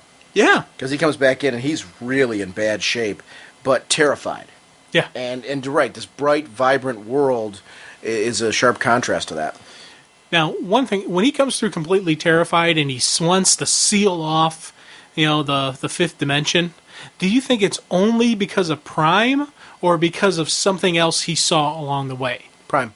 Just Prime? Yeah, keep him away. Just because he's tearing through the multiverse trying to destroy everything. And trying to destroy all the other dimensions, all the other universes. Right. Let's protect ours. Well, no, trying to find his perfect world. Right. And probably figuring that Mix would be a shortcut of some sort. Help me find my world. Yeah. Next, we head to the Rogues as they are riding cross country in a train car.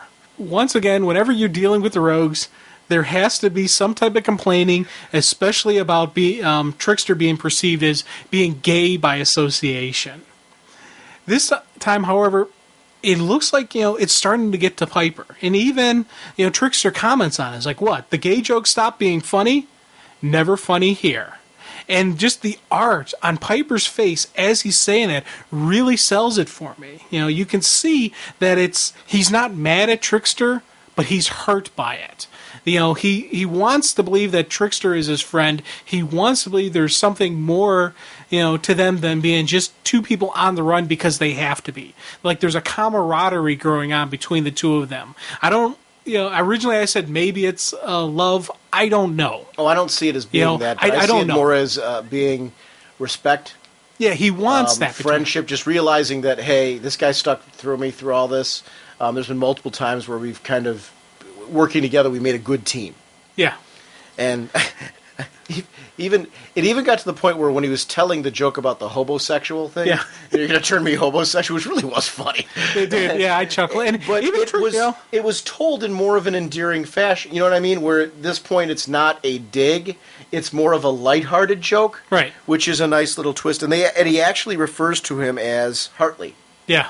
Instead of, digging any more digs into him. And dude, this is where things started to turn in a direction I totally did not expect. Yeah, I know. He calls him Hartley, and Piper's got that, wow, it's going to be a special moment. And I'm like, this is neat. And then I see the red dot, and I said, and the first thought that popped in my head was, bye-bye, Piper, time to kill off the Piper.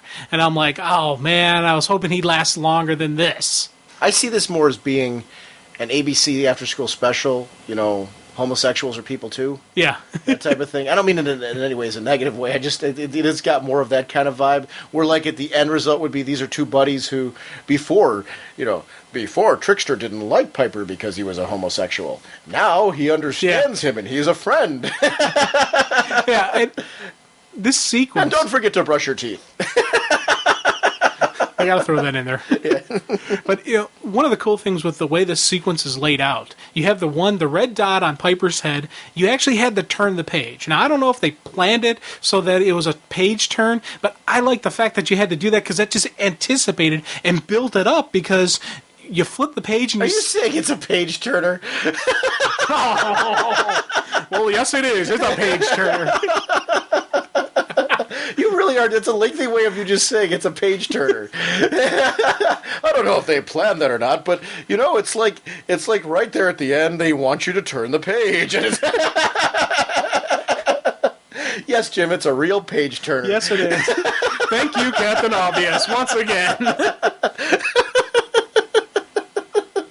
Sorry. As we turn the page, you see Trickster is able to react in time and actually pulls them apart, and it's the shock from the chain that actually moves Piper away from the bullet. They pan back, and we see Deadshot standing on top of the train car. Now, here's something I was thinking of. At first, my initial thought was, of course, it had to have been Deadshot who fired at him. However, look at that picture again. Deadshot is standing on top of the car. There is no opening. He has no clear line of sight to them. He actually has to shoot through the roof of the train to get down and come through. There's a second shooter. There's another sniper. What do you mean? Okay, We see a Deadshot standing on top of the train car. It's a solid train car. He has no clear line of sight towards them. They're inside the car. He actually, for him to get into the car, which we later see, he actually does that circle where he shoots around him and falls through the roof. There's another shooter. Wow. Yeah, I guess I could see that. Now, I may be completely off, but that's how I'm reading that. At least that's the way it looks. Huh. Yeah. Unless, what if he was leaning over the side? You know what I mean? Leaning over the side, was shooting that way from upside down. I don't know. See, he From could. the doorway? He could very easily be doing that, but then I wouldn't. I don't see it because he's like that would be a serious lean over and hanging on. Because there is an arm open and- door when he jumps down below. Well, he makes a hole. He No, but makes there's a hole. an open door on the side. Yeah, yeah. He There's falls out it later. But he's on top of the car, and the hole's on the But side. what I'm saying is, yeah, but couldn't he have leaned over the side of it and then try to shoot that way? Yes, he could have very easily, but That's what I'm saying. I don't think there's see a it happen. We never see a second shooter, though. Yet. We don't see a second shooter yet. That's pretty vague, though. I don't know, I guess to me, that's a really vague segment to, like... It just, to me, seems too vague. Like, there's no mention of a second shooter. There's no implication. And here's the thing. I completely will 100% say that, yes, it's very possible that it was Deadshot. The whole time, I don't have any issue with that if there's never appears to be a second shooter, but just, I don't know, that was the first thought that popped in my head, that maybe there's a conspiracy even beyond this level. Maybe there's something we haven't seen yet. I don't know, with everything that's going on in Salvation Run, though, it just, to me, doesn't seem like... There's certainly people that could be, right, that are in that, but it just seems to me like Deadshot is a man. I don't know. I don't know, and this could very easily be just me reading more into it and not, just looking at the obvious thing. I fully accept that, and I wouldn't even have an issue if that's the case. Because this was a wonderfully written, just fight story arc. Because, you get Deadshot, does the fall through the roof. Piper immediately thinking... It was a page-turner. Oh, big time. Big time. Piper's thinking about escape, but Trickster's like, no, we got to take him out. We keep running, he's going to keep tracking us down. Right. It's now or never. It's do or die. I like that. I like the fact, and I also like the fact that they're working together as a team. You see a good, strong pacing. The artistically, dialogue-wise, it was one, they didn't make it too long, but they didn't make it too short either. You really wanted to see some drama. To make it felt like a fight. Yeah. Which is what you want. And I tell you, I like the fact when you see guys like Trickster and even Piper who start improvising and adapting. They're, especially Trickster, because he's supposedly some super brainiac type guy. He's looking around the car, seeing what do we have. Oh, okay, we got some battery acid. We got some batteries here. We got some hubcaps here. We got this here, and he's looking around for stuff he can make into a weapon. With his type of character and his type of personality, I like that about him. And, we also see with the Deadshot, the way he's written, he goes in for the kill, but through his comm link, he's told to stand down and wait for a collection team. He kindly agrees with Waller. That to me has even more weight. Yeah. To why would there be a second shooter? See, he's rogue. He's gone rogue. Yeah, I know, but that's the whole thing I'm throwing out with a conspiracy theory. But I fully admit... the conspiracy theory would work for me. There's a murder here. Deadshot kills Trickster. I mean, it was where we're heading to, but I mean, it's an important discussion point. We see that on camera. Deadshot killed Trickster. I'm fully aware that it's the psycho conspiracy theorist in me. But what if... Buddha. Yeah. That's his guns. What if there was another shot going on? He's shooting. He doesn't actually get the killing. This is Deadshot. It's Deadshot falling off the side of a car. But for what? I guess... that's... But what are we covering up exactly? That's what I don't know. What, are we redeeming Deadshot? I don't see that. Yeah. I'm not He's sure. a murderer. Yeah. That's what he is. He's an assassin. That's who he is. It just doesn't... Dude, I have no problem with it being Deadshot. I have no problem with that. Like, if it was Selena Kyle, right, she was shooting at him, I could see that being a... Right. And it maybe... And, it's funny. Maybe that's why I'm looking for a conspiracy, because I'm not... I don't know. It's... Maybe because I'm looking for a conspiracy just to try to justify the story or something. I don't know. It could just be a whack job. It very easily, but I don't know. There's just something. There's just something in the back of my head. I think you're really digging on this one. Yeah, and I got no problem with saying that I am digging. And I'm just. I mean, it's fine. You know what I think it is? I guess if you didn't see Deadshot firing at him, I'd be kind of like, okay, I guess I could kind of see that. I just don't see the motive. I guess I don't see the motivation of who killed Trickster.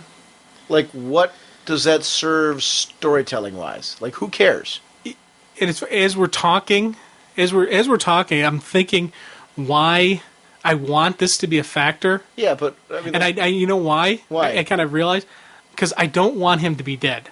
I don't want the rogues to be broken up. I want those two to. Well, so if there's some conspiracy around his death, maybe that will lead to him coming back. You actually don't want him dead. Yeah, I want him in. I want him an active part of the story. Another shooter shooting him isn't going to bring him back to life.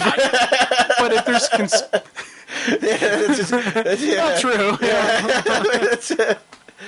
Dude, I got to tell you right now, we could say that it's 5 different people that could have shot him. He's still dead. But if he's part of some type of conspiracy that you would need to have is it really the Trickster? Right, but it is. But yeah.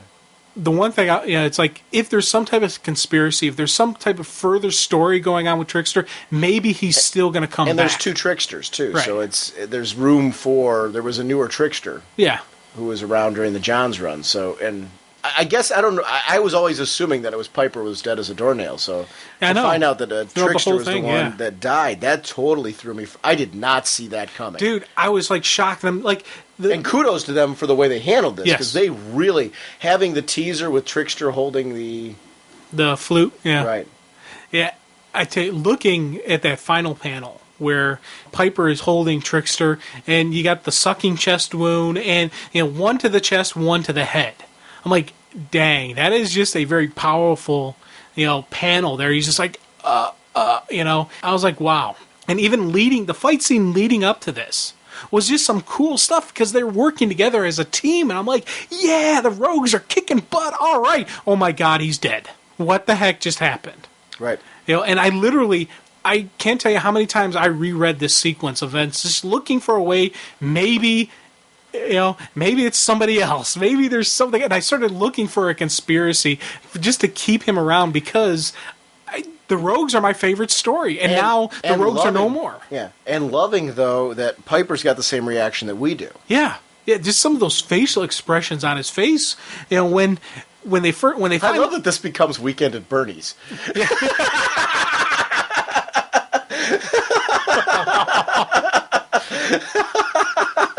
Yeah.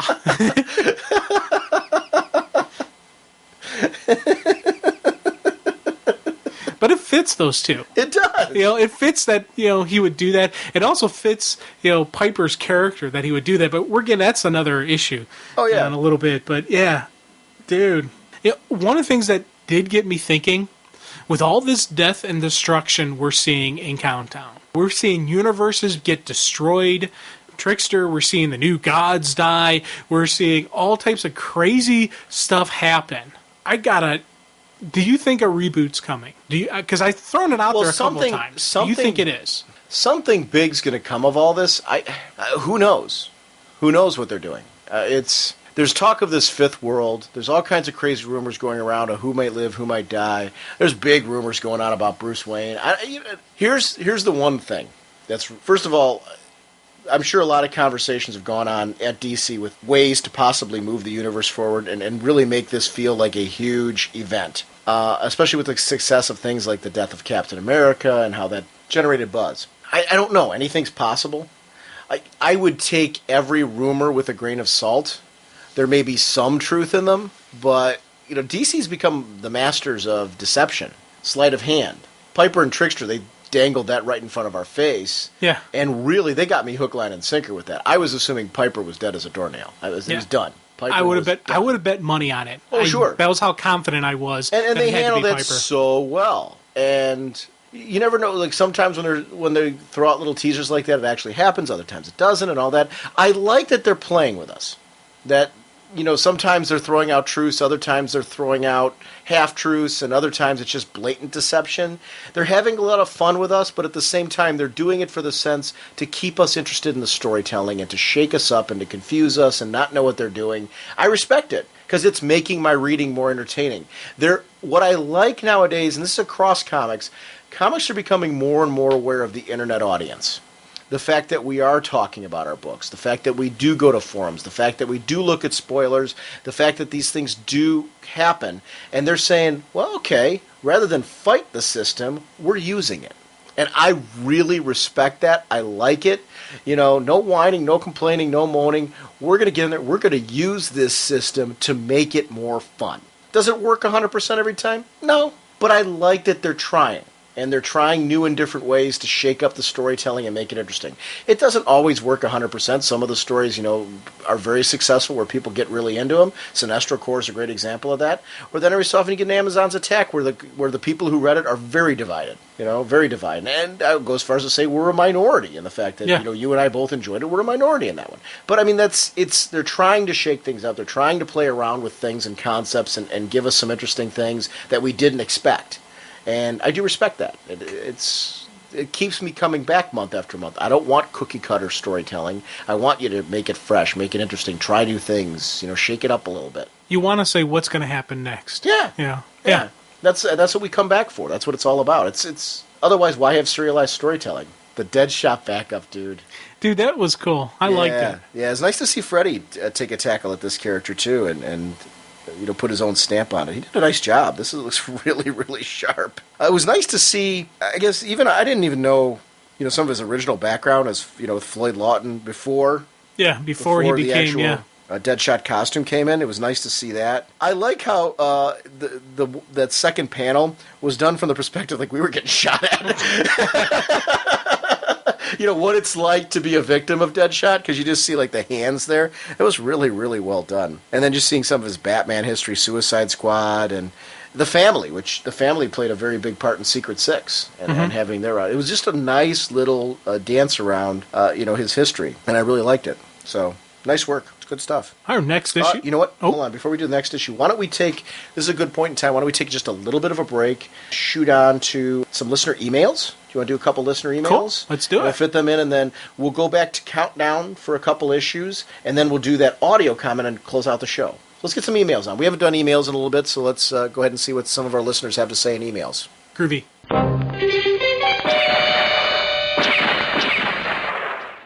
All right, Jim. Let's go to some listener emails, because we haven't had a chance to go and dive into these in a while. First one's from Stephen King. Okay, guys, inquiring minds want to know, which one is What Not L? The one with or without the goatee? Does he lose his powers whenever some temptress shaves off of his facial hair? Or maybe Sensei Zod is the one that I'm thinking about? And that's from Stephen King. So which one, I guess he's asking which one's the evil you, with or without the goatee? Oh, definitely without the goatee is evil, because I'm backwards. Normally, you grow a goatee and you become evil. For me, I'm the reverse of most normal people. So naturally, when I'm clean shaven, that's when I'm evil. When I have my goatee, it's, my goatee is kind of like my mask that I wear to conceal and hide who I am. I want to give a shout out to listener Michael Netzer, because he sent me, it's www.michaelnetzer.com, and he has an article on there. It's an open plea to DC Comics to save the life of Martian Manhunter. He's worried that John is a potential victim, which I could see. That's a character, he's right, kind of fits in the category of somebody who could be in a lot of danger, either in probably in Final Crisis. So I guess he heard rumors that was a possibility. So I'll put a link up to his website. You can read his article. He wrote a wonderful article about the importance of this character and why the character should be saved and why he does not want a target on him. But his little bird was, "Take me, don't kill John." He's willing to take one for the Martian Manhunter. I respect that. Wow. See, would you take one for Hawkman, though? I wouldn't need to. Oh. That much awesomeness, just, Plus, he reincarnates. Oh, true. So I've got an easy out there. My hero reincarnates, so I don't have to ever worry about doing that. When he dies, he'll just come back more awesome than before. He's wicked awesome. He is wicked awesome. So no, I don't need to do that. Okay. So I recommend that. Honestly, if you really want a hero that you don't have to worry about taking a bullet for, get behind one that reincarnates. He still gets his butt kicked by Black Adam, though. Huh? He still got his butt kicked by Black Adam. Not anymore. I think Adam could probably take him. Not anymore. I think Adam could take him now. I don't think so. Oh, yeah. They get a mace to the head. I want to see that. I actually want to see that. Once again, that is going to be when I win the lottery. Hawkman Defiant. This is from Brett Roberts. Hey guys, it's been a while since I wrote in. Congratulations on 100 plus recordings. I just want to say a quick thanks to both of you for a review you did a while back on DMZ.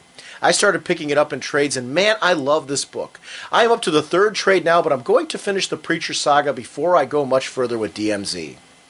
This is actually a great question for you, Jim. Have you read Preacher yet, Jim? Borrow it from Sean, buy it, or whatever? This is truly an amazing tale. It may not be the best story I've ever read, but as I started around the time I got back into comics, it changed my idea on what a book could be and really opened the door to books outside of DC Marvel. I even have my boss reading Preacher after I finish each volume and I pass it on to him. And he usually has them back by the end of the day. Also, if you get a chance to pick up Black Summer by Warren Ellis, what an awesome ride this 7-issue series has been. The story has a lot of political intrigue, but the concepts of superheroes is just fantastic. I would love to have read the prequel of the 7-Gun Super Team. Anyways, thanks again for the recommendation on DMZ, and take care. I've heard nothing but good things about Black Summer. It's one that I'm going to pick up in the trade. A lot of the stuff outside of DC, personally, I don't know where you're at, Jim. A lot of the stuff outside of DC, just because I'm so busy doing stuff for the show and reading that stuff first, I pick up and trade. Or hardcovers, or whenever they do the collected edition, just because it's nice when I do have the time to sit down and read those stories, to just read that whole story, the complete volume together, and really just kind of bask in it and enjoy it. So it's nice because the stuff I read outside of DC, stuff from Marvel, stuff from Image, stuff from just various independents, any creators that are kind of doing their own thing, they're kind of my break. From the show. You talked about your palate cleansers, Jim. That's what those are for me. They're kind of my cleanup. I got to recommend a book. I'm going to do a shout out right here. Star Child by James A. Owen. It's currently being published by Desperado Publishing. It's been for a decade, I think, that it hasn't been published, and now all of a sudden he's coming back to finish the saga in a series of prestige style issues. When they're coming through, they're oversized. They're almost like mini thin trade paperbacks. The artwork is gorgeous. It's all black and white art.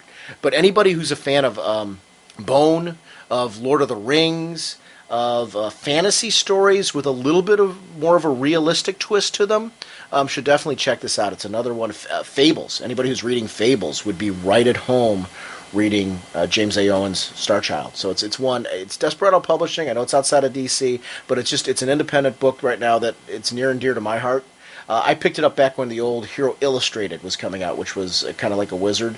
It was a book that it was one of the recommendations on there. I picked it up. I devoured it. The artwork is incredibly sharp and detailed. So it's one.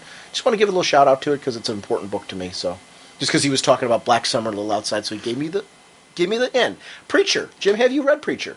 It is on my. It's the very next one I'm going to read. Yeah, I have it. Bump that up to the top. No, it is. I would have already read it, but we went to and we did the Exterminators stuff, and then I picked up another Exterminators trade. So it's now the next time I reach for a trade, it will be Preacher. It's one I want to do eventually on the show, just when we find time. We've got so much big stuff going on right now that we haven't had a chance to hit that, but that is one that eventually I'd definitely like to hit. Either we do like a teaser trade deal like we've done, or save it for when we can really kind of delve heavily into it. I don't know. But Preacher's another one of those I'd love to talk about more on the show. You will love it.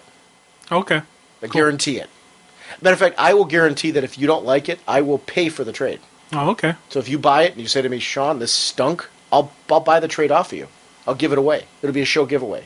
Okay, well. Don't expect anybody to see it because it's that good, but it is one of those. Thank you, Brett, for sharing that. Actually, I really like that when a listener feels, like I mentioned that on the last episode. I love it when a listener, don't be afraid. If you don't like something, go ahead and rant about it. Throw that out there. But when you get that Preacher type thing, get that in there because we don't talk about stuff like that often. It's great to have a listener say, hey, I like this. Please shout it out on the show. I want to give a shout out to Joseph Luciano, which is Star Legion Brainy.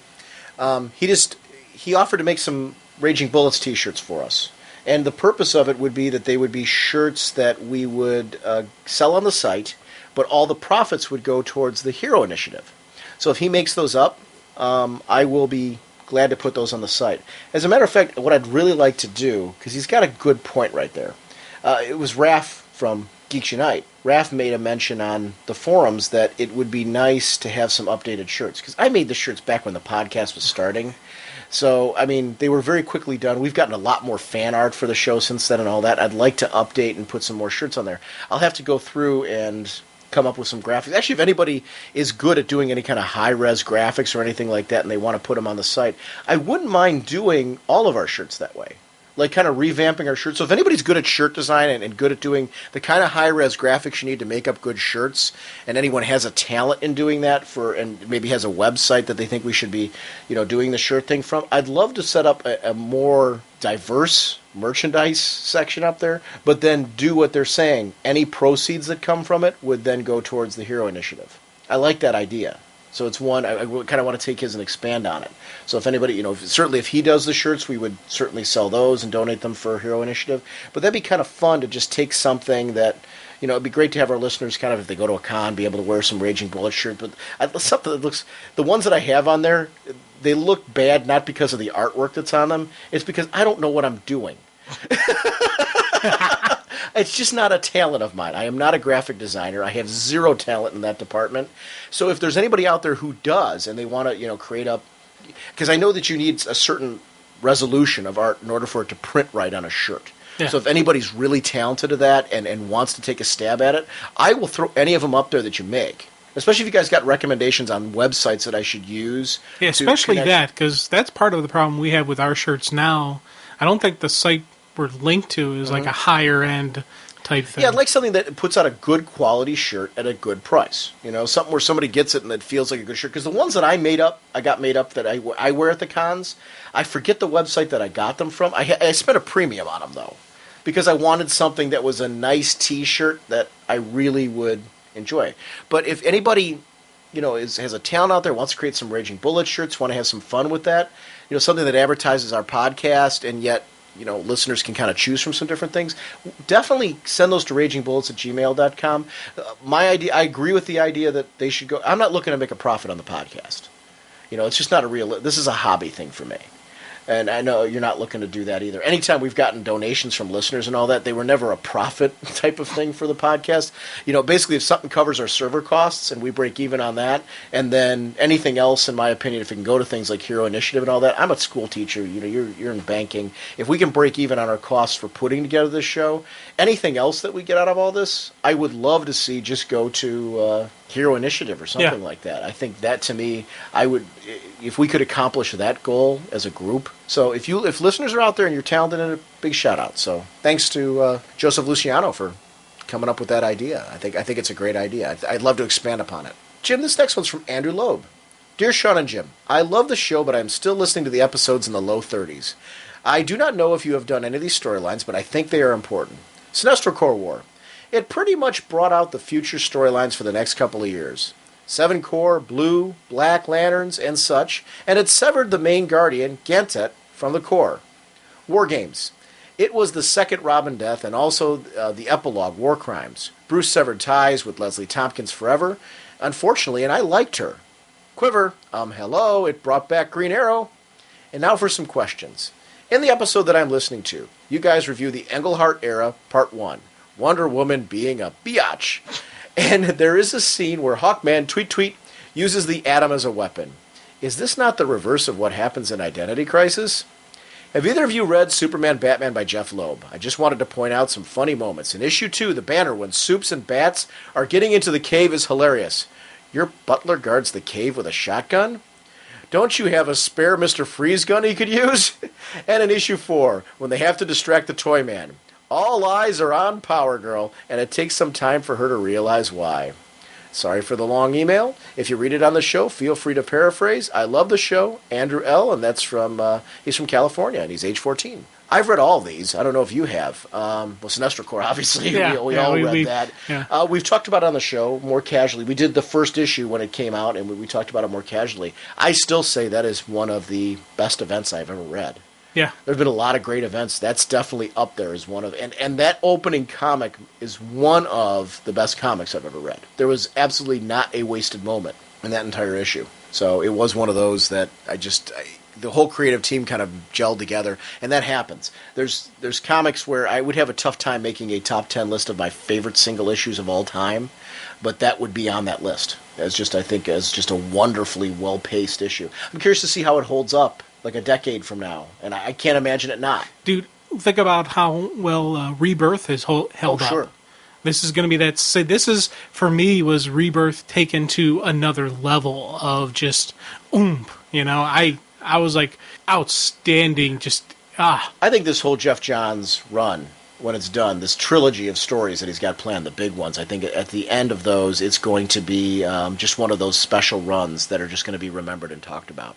Yeah. War Games. Did you read this one? You know what? I haven't yet. And that's all traded. Yeah.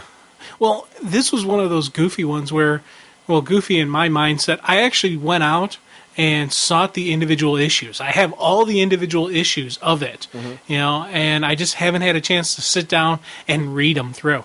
That was another one of those crossovers where the story, it's very similar to what happened with the Ra's al Ghul one, where the story gradually went through all of the Bat books. Are you a fan of that type of storytelling with it, or do you prefer the ones like how Sinestro Corps did it, where they were kind of like two storylines running concurrently, kind of mirroring each other, or does it not matter as long as it's for the sake of the story? A little bit of column A, a little bit of column B. Part of me likes that you go from one to the other, to the other, to the other, but I don't like it when, like, all those multiple titles. I like Ra's al Ghul. It didn't have that many titles. It had the two Bats, Nightwing, and Robin. That's 4 titles only. I can deal with 4 titles. As opposed to saying adding Catwoman into the mix, right, and adding like when they had Azrael, right, and just kind all of those, really expanding, and then all of a sudden you're buying 6 titles instead of 4. Right. And there is a difference. Yeah, big time. And well, they even had Batman Chronicles back then would sometimes tie into it. So now you're buying that book as well, and Legends of the Dark Knight. Yeah, and War Crimes tied in like all of the Bat titles and all Nightwing and Robin and Catwoman. Everything was tied into that thing. So that for me was I was a little bit annoyed because I'm like, okay, now I got to find this one. Oh, now I got to find this one. Oh, wait, I got to get this piece to it. So it was a bit annoying to me, but if when I sit down and read through it and I'm like, oh, this was a cool flow through, then I wouldn't be too bad. Now, why are you picking up the singles for that versus the trades? Is it because you have single issues of Robin and you want to get singles of all the other? I guess I'm just kind of curious, why didn't you go the trade route? Because that's been traded. Well, kind of funny story with that. I was getting all the Robin individual issues, and then when I saw the War Crimes part, whatever, I figured, oh, okay, I'll just get... It didn't even... I was an idiot. I didn't even dawn on me that, hey, this is probably traded. And I was already like halfway through getting all of War Crimes when I realized that it was actually a traded event. I'm like, so now I have half of this thing in singles or the full trade. Which do I want to go with? And I'm like, I'm just gonna go through. And if you go with the trades now, you're in a big trouble because then you would be mixing. You would have some singles and you would have trades. So bingo. That really so that's So I had to go through and get all these singles because I'd started, And because it's important for your collection. I get that. Yeah. I do get that. I mean, it's not just part of my collection. I act like I'm making fun of you with it. I actually do find it. You've got a very set, clear mind on what you want for your collection. Yeah. And I think it's very interesting. I think it's very cool. You know what you want for your collection. You know how you want it to look, and that's all right. I'm not making fun of you. I really do think it's good. Quiver, of course. We talked about Quiver on Comic Book Savant podcast. So I would reference you over there. We did that. That's why we're having him come over. We're going to do something. I also want to get over from Just Another Fanboy, Steven from Just Another. We've been trying to get that together for so long. It's not that we don't care about it. It's just you and I got overwhelmed with the amount of stuff we really wanted to cover, and then big events that were coming around. So, but Comic Book Savant's coming over. We're going to talk about Green Lantern, Black Canary, and but we did on his show. So if you want to hear us talk about Quiver.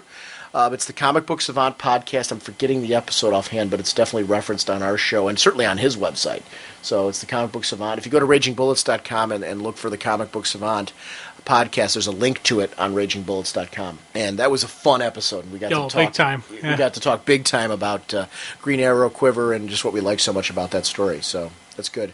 Superman, Batman, Jim. What is your exposure to Superman, Batman by Jeff Loeb? Like, I read the entire run. Did you? I know you read the Memorial issue. Well, I read that first arc, and I got it actually in the hardcover. So I was like, that was kind of neat. And then I had the Memorial issue. Do you have an interest in going and getting the rest of it? With the rest of the whole?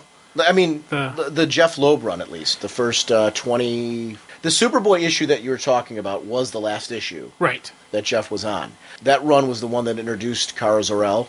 Supergirl, that brought her back and that type of thing. Do you have an interest in going and reading that run still, or after reading the first arc? Was it read nice in arcs, but Yes, I do, and it's one of those things where I would like to eventually have all of that in the trades, and that's when I would get in trade format. because you've already got one. Right.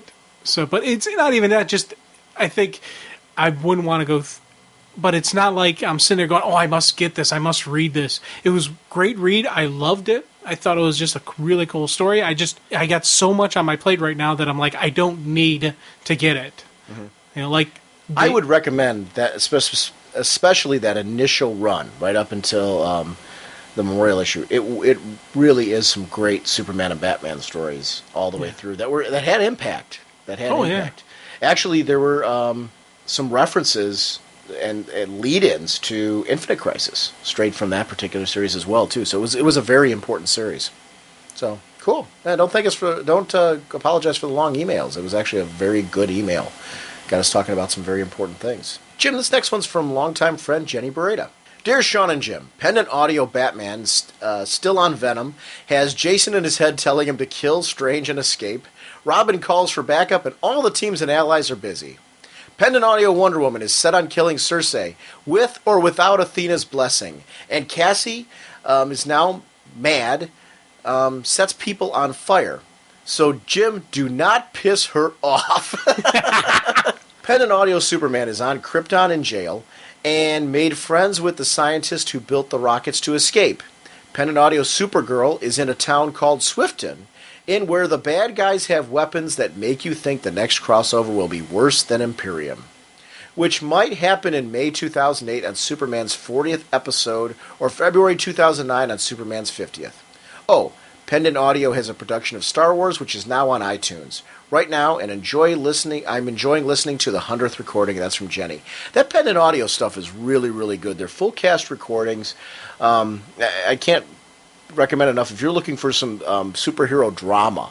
These are great, well-produced productions of DC characters that you might want to see. They're original recordings, fan-produced, and they're high quality, though, and I really enjoy them.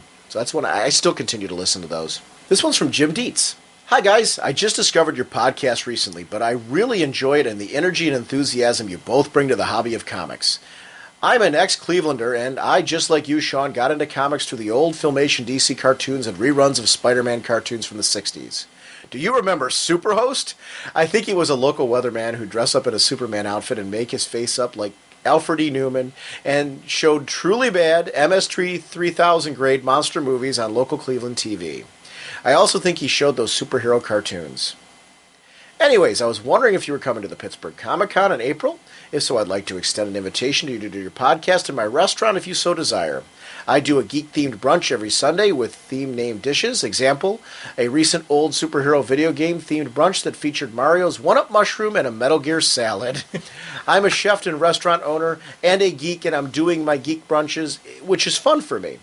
Some of my past brunch menus are available at myspace.com/Gypsy Cafe for your amusement.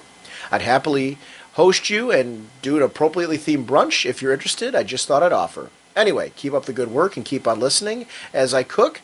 Thanks, and I hope your holidays were and are great. And that's from Jim Dietz. He's the head chef and owner of the Gypsy Cafe. And it's gypsycafe.net. So that is a very interesting offer. That's right around the New York Comic Con. So Yes. You want to go? You know me, I always want to go. Yeah, I mean, I don't know. Usually I do like a day trip out to this, but if we can coordinate with him and do something like that, I think it would be incredibly fascinating to record a podcast from a restaurant. We've done an airport.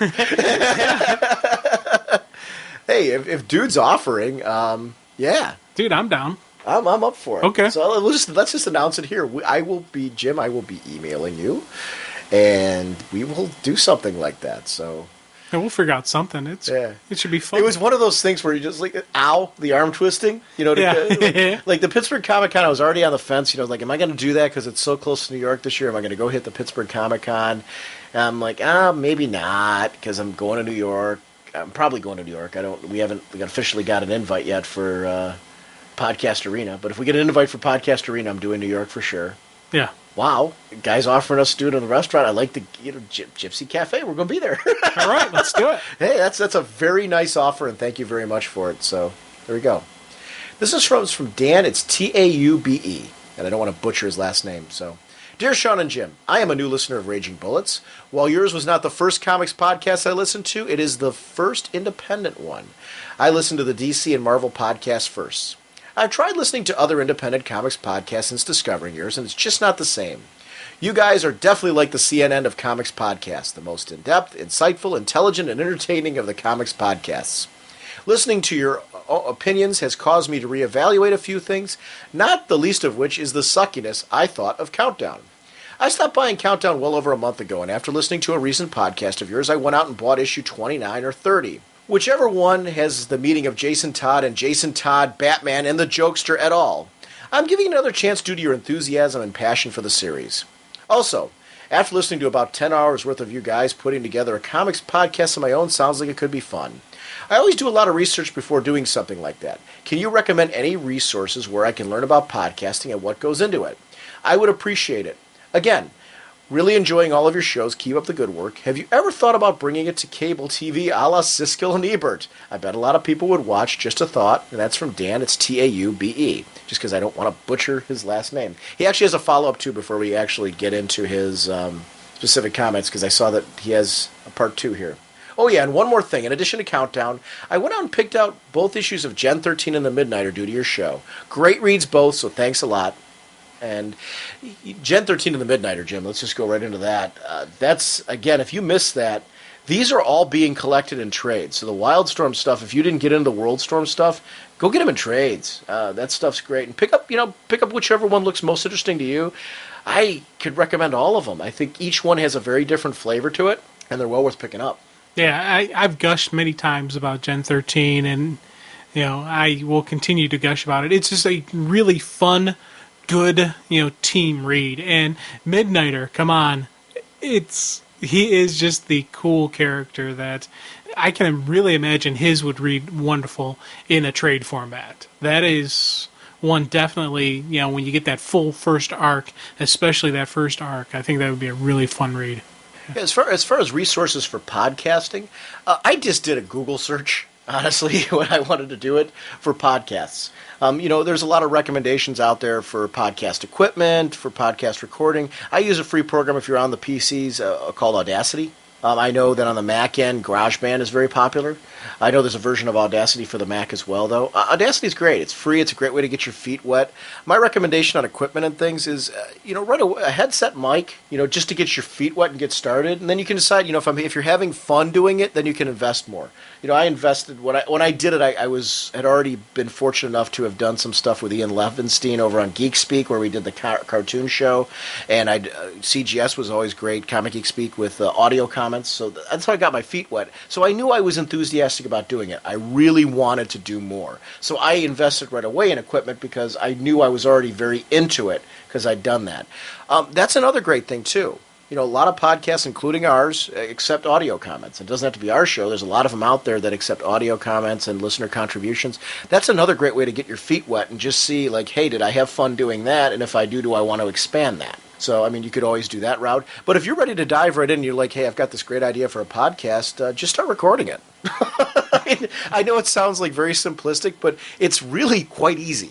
You just kick on that headset mic, get going, do it with Audacity, have fun with it. You can always, if you do your first recording and you're not happy with it, you can scrap it. Yeah, and redo it. And yeah. Decide, what you want to talk about, how long you want to be, and don't worry about getting yourself trapped into what other people are doing. You decide who you are and what you want to present in your show and just kind of be you. I think if you're having fun recording your show, you're going to develop a listener base that wants to listen to what you're doing. And if you're having a good time doing it, those people are going to have a good time listening to you. Jim and I are just us. And that's, we do a lengthy podcast where we just you listen to us talk the way we do. This is who we are. People who've met us, I think by now, if you've sat and chat with us at a con or, with CGS, you know by now, yeah, no, they're not faking it. They're really this weird. So no, it's really who we are, though. The people that we present ourselves as on the show, we're not faking this. We're enthusiastic fans of comics, and we just have a great time. with this hobby, and that's what we're all about. So decide who you are, and just come on and be you, and you're going to develop an audience base there, and there's a lot of work that goes into podcasting. It's not just sitting down and recording and publishing it. It's preparing for the recording. What are you going to talk about? How many notes are you going to take? Some people just shoot off the cuff every week, and that's great. And if you want to do that, go ahead and do that. There's nothing wrong with that. There's some great podcasts that do that. Other people need notes in front of them. I need notes in front of me. I need heavy notes in front of me. That's how I keep myself organized. It's what I want to present. You can find some happy medium in between if you'd like to too. So those are my recommendations for it. It's a very easy hobby to break into, though. It really is. It's a no-brainer. You just start recording. Yeah. And what you don't, if you don't like it, you don't have to do it. A lot of podcasts do 0 episodes where they throw it out there as a feeler and look for feedback. So, if you listen to our original shows, if you go back and listen to like episode 1 and you listen to us now, there's definitely an evolution as far as along the way we started to kind of figure out what we wanted to do and what we wanted to present. And I think that gets a lot more comfortable as our show's gone on. Those are the advice. And feel free to shoot me an email anytime and just say, hey, dude, can you give me some more advice on this? Because, we're always happy to help. And joining things like, Comics Podcast Network, League of Comic Book Podcasts and stuff like that, when you start really getting going, then you've got networking abilities with other podcasters. So there you go. This is from Jeff, and this will be the last one that we're going to do. Hi, Jim. You mentioned in episode 100 that you would like a title where time passes, heroes grow older, and pass the mantle to the next generation, etc. I'm not sure if anyone has mentioned this before, and shamefully, as I have not listened to as much of the show lately as I would like, but there's a couple limited series a few years back that went into this exact concept. Superman Batman Generations Part 1 and 2, written and drawn by John Byrne. The first series had 2 chapters in each book that were 10 years apart, each chapter starting in 1939. The second series is filled in with a chapter that took place in between. I believe it started in 1942 and then went 11 years ahead in time. I recently went back and read these 2 series together in chronological order and thought they were great. Guys like Perry White die off, and you see Superman and Batman both have children who become heroes. The series also takes on the tone of the era that they take place in. The early stories are kind of lighthearted, whimsical stories in a golden age manner. Then later in the 80s, the stories are more grim and gritty. I don't want to say much more in case either or both of you haven't read it yet. I'd love to hear Jim's comments on this series. Thanks, Jeff, and that's from Greeley, Colorado. P.S. You too, Sean. And I've read that before. And I'm a big fan of John Byrne. His art, his storytelling. He's just a creator who I really enjoyed all over the years. So that was one. His name was on it, so I gravitated towards it. It's exactly what you were asking for. Yeah, I got generational. So this is one. It's collected. It's all traded. So right. Just do a search for Superman Batman Generations. You might want to bump that up on your stack of things you want to read. Just because you were asking so much for that, it is that. Can you forward this email to me? Yeah. Yeah, it's definitely a good one. So yeah, thanks for that email. And Jim, why don't we go ahead and get right back in a countdown? But as always, please keep your emails coming.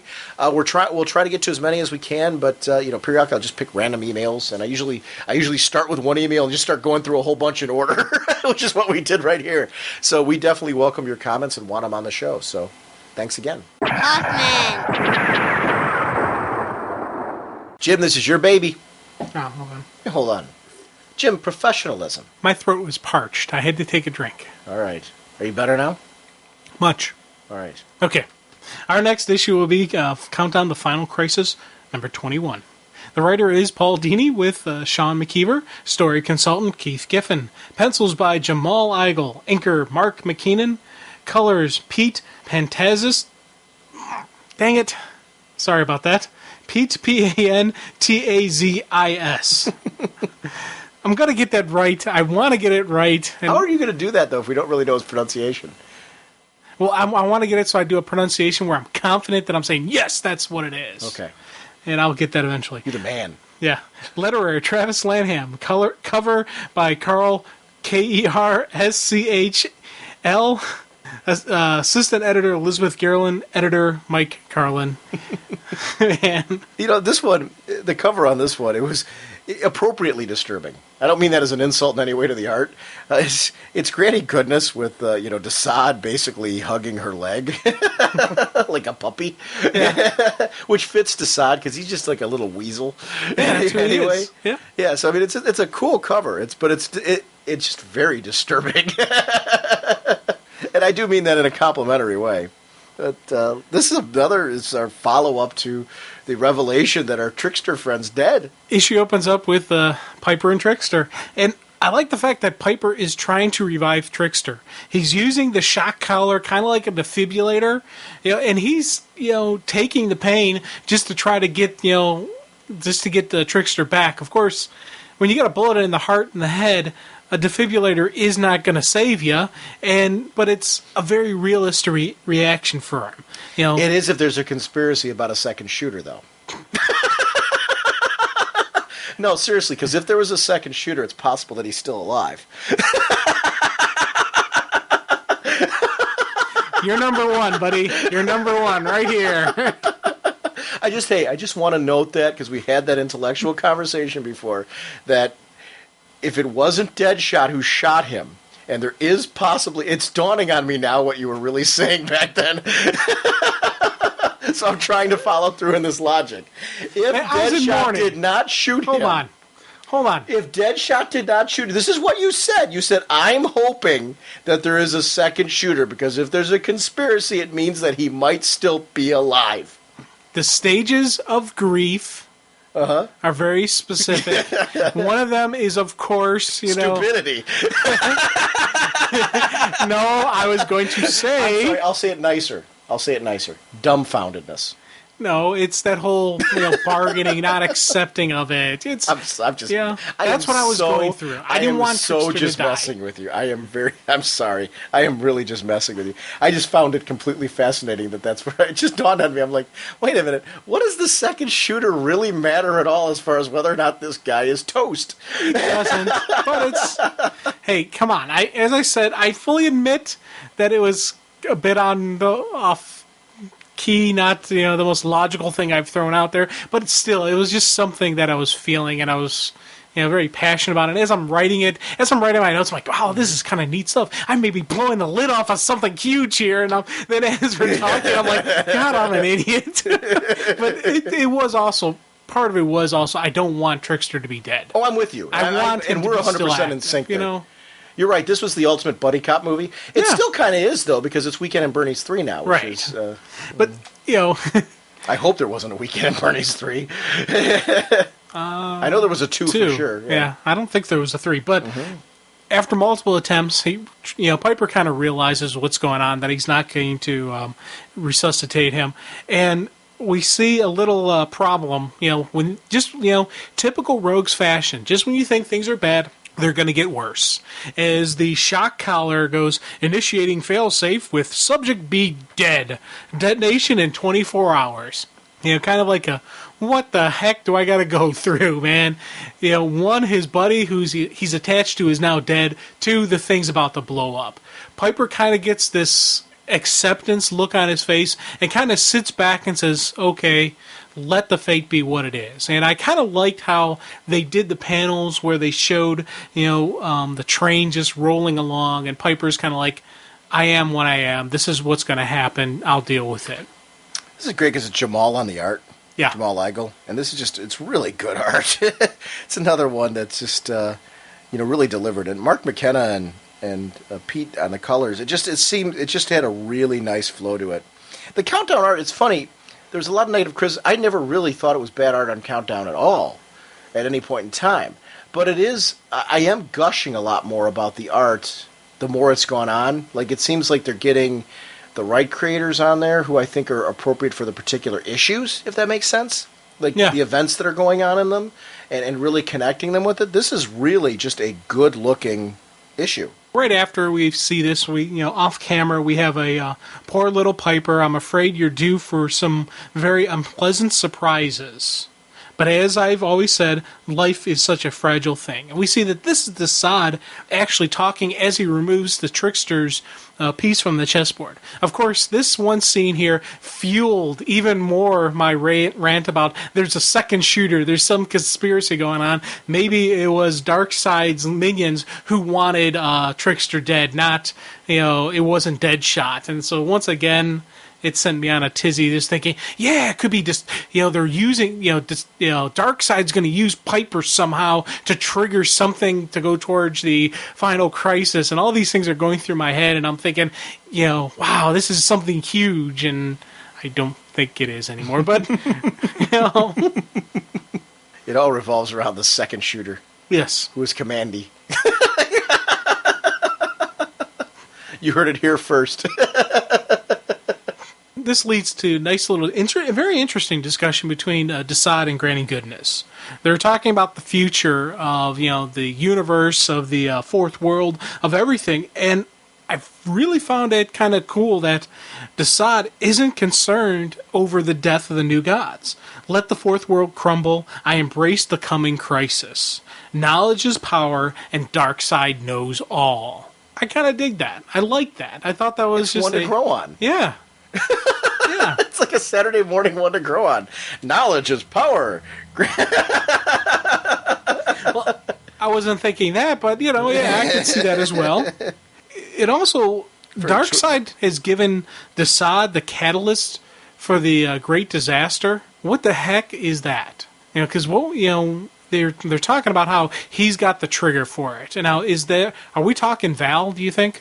I don't know. If it's a disease or what, I don't know. Because that's what I'm wondering, is it like, is it the manipulation of the monarchs, the monitors, and the Challenger story arc? Maybe it's the Amazons with Holly and Harley, going on. Maybe it's Val. Maybe it's the fact that he killed the trickster. All of them on some Maybe level, it's Jimmy Olsen, something. See, you know what, dude? I'm not convinced it's one event. I think all of these events are going to come together. It's the chessboard. There's a chessboard there. Pieces are being moved into place. It goes back to, a few issues ago where they said, who's benefits? Who's benefiting from all this? And they showed Darkseid and the chessboard. Mm-hmm. What is he putting people into place for? What is really happening here?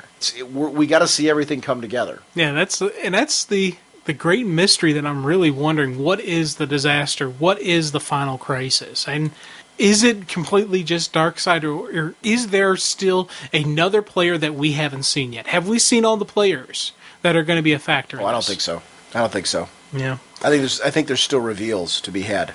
Just on a side note here. Okay, imagine you're chatting up Athena, okay? Beautiful girl with an owl. All right? You're doing that, and you're kind of like, all right, I'm, pretty girl, I'm going to chat her up and all that stuff. You lean in to kiss her, and she turns into Granny Goodness. It's just something wrong. I'm sorry. Please carry on. Alrighty then. Boom. Yeah, exactly. Let's boom out of there. No, the little discussion between them does end with her turning into Athena, and another interesting moment where she talks about how Athena with an owl. Athena with an owl. Well, Athena has the owl. That is Athena's. I can't think of the owl's name right off the top of my head. It's I'm gonna smack myself because I can't think of the owl's name. Ollie.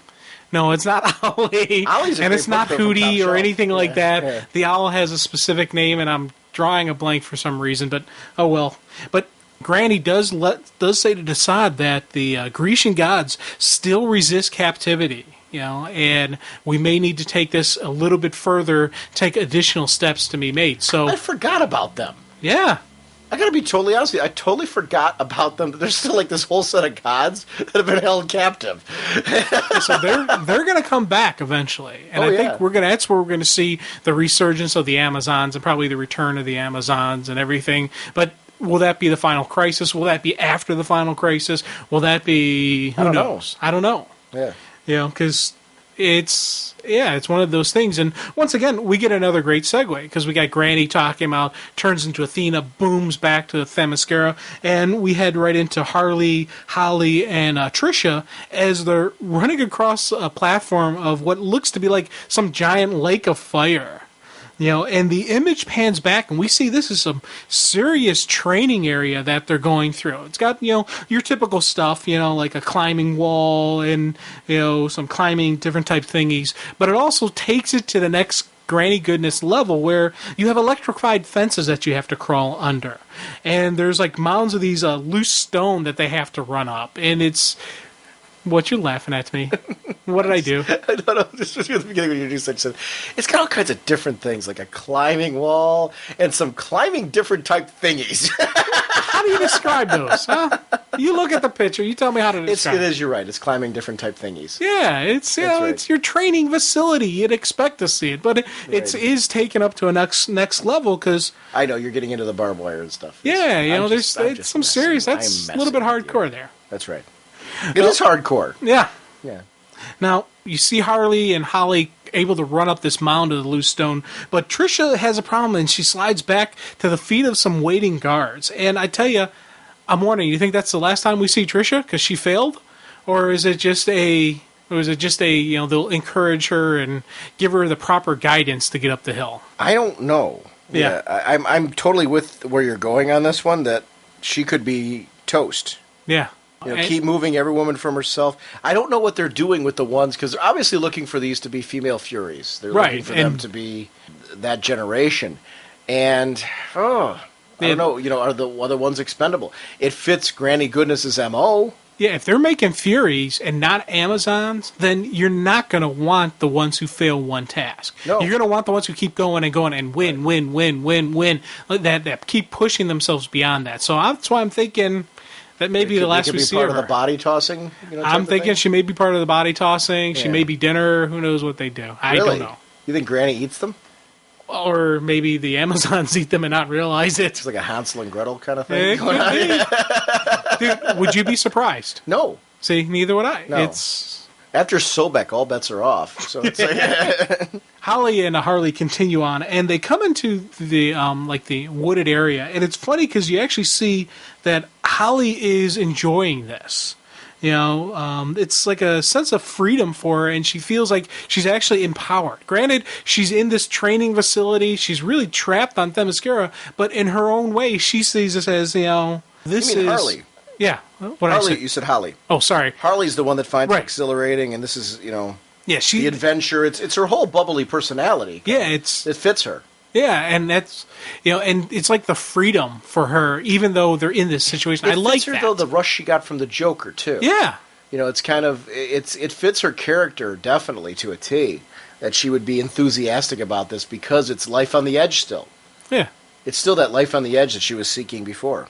And she even says, this is us doing what we want to do instead of being defined by someone else. She's not defined by the Joker anymore.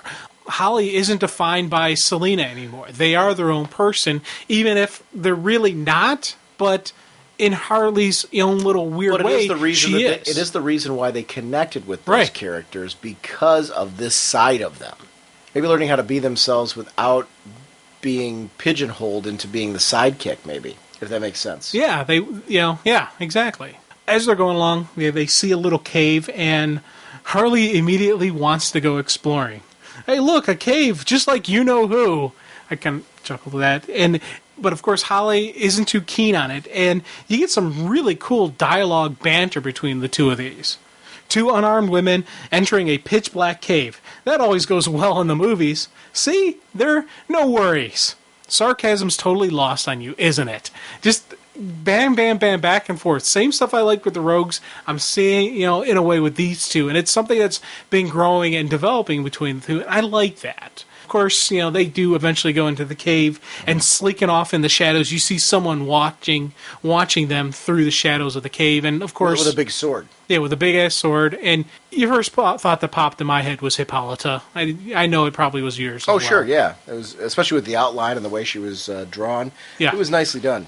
Dude, I so totally loved this Nest segment. It was a geek-out moment. I was really glad to see they took an opportunity for this. Yeah. Earth 12, the Batman Beyond universe, which I thought was cool. We got the Challengers looking for, of course, Ray in there. And here's the thing I'm wondering. Now, if this is Batman Beyond universe, does that also mean this is the JLU universe as well as Static Shock? Because we've seen both of them have interactions with Batman Beyond. I don't know. Or the fact that they interacted with this universe means they're a different universe. Because JLU and Static Shock are the same universe. Right. They've clearly defined that. Right. Yeah. I think this is just an opportunity to put this futuristic Batman into a universe. Yeah. So I don't know how far it goes. I don't. You know what I think would drive that, Jim? That answer to that question? Storytelling. If there was a reason to use this universe storytelling-wise and connect them in some way to those other things, and they felt that it would sell books, they'll do that. Yeah. Which is ultimately what I want. Hey, With the probably, multiverse, yeah. I want them ultimately to use this as a tool to say, hey, I've got a great idea for this kind of story, and let me go ahead and use this. You know, we talked about this, I think, when Freddie was on. That he said that he had an idea for a story that he wanted to write. I think it was Freddie, or it was Jamal. I don't remember. Or Art. Yeah. No, it was Art. It was Art? Art, I think he said he had an idea. I don't know. We talked about it when somebody was on our show. I remember having this conversation where we were discussing how the multiverse should open up for creators the opportunity to tell some of those stories that are outside of continuity. Yeah, I mean, the main Earth continuity. And to be able to tell those, especially when Dan DiDio announced that these each have their own dimensions and things. That right, they have their own multi-dimensions. So you could really, realistically, the answer to your question is, could it be? Yes. Yes. Is it? Who knows? Yeah. And also, there's some neat little dialogue, with Kyle asking Jason who he thinks is in the suit, Dick or Tim. And this, of course, lets us know that they haven't been Johnny friendly with Jason since he shot Donna. I wonder why. Jeez. Why hold a grudge? Okay. Maybe he was the second shooter.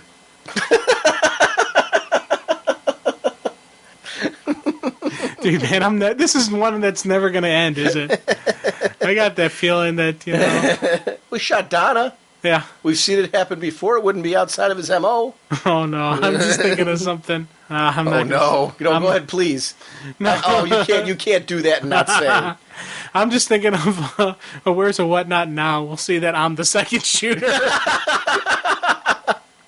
I don't know how they'll do it, but there's an idea for you guys. There you go.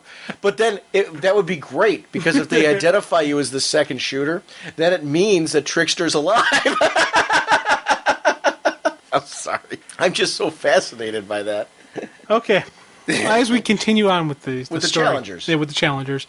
Yeah, it's interesting to see that even Donna, who's always been the great peacemaker, she is not having trusting issues with Jason. And Jason was shot by him. Hey, come on. Well, Jason even says that. He's like, hey, give me a break, Donna. You know I know nothing about you. And I like that. That's... we're seeing this frustration between them. Last issue, we saw a little bit of the frustration that Kyle revealed. Well, now, here, he still has that frustration, but he's containing it. And we're seeing Jason's frustration as he kind of takes it out on Bob, saying, hey, dude, you going to find a Ray or whatnot? Come on, let's get this going. And just as they're looking like they may be at the brink of, really going into each other, this bright light behind them shows up, and another monitor shows up. And you know what? It's kind of funny, too, because Jason obviously has a crush or feelings for Donna. I mean, that's been very clear throughout this whole thing that he's got that, too. So it is kind of a bizarre love triangle going on. Yeah. Now, the new monitor that shows up on the scene basically tries to arrest Bob for crimes against the multiverse. And we find out a couple interesting bits of information. First off, Midge is now calling himself Solomon. Which is such a silly name. I know, Midge is such a great name that I'm probably going to continue referring to him as Midge. Well, you have to. Yeah, just because, Yeah. If you didn't, then we'd have a Midgeless podcast, and right. Who wants that? Now, the other interesting thing is Midge is the monitor of Earth 8, which is Lord Havoc and the Extremists Earth. So I think that's kind of shows a little bit of the personality, of maybe, because that's more like a war world, but not the war world, if that makes sense. Once again, Jim's got another one. Bob is a little bit thrown by the... It's kind of like an Earth, but not the Earth. Right.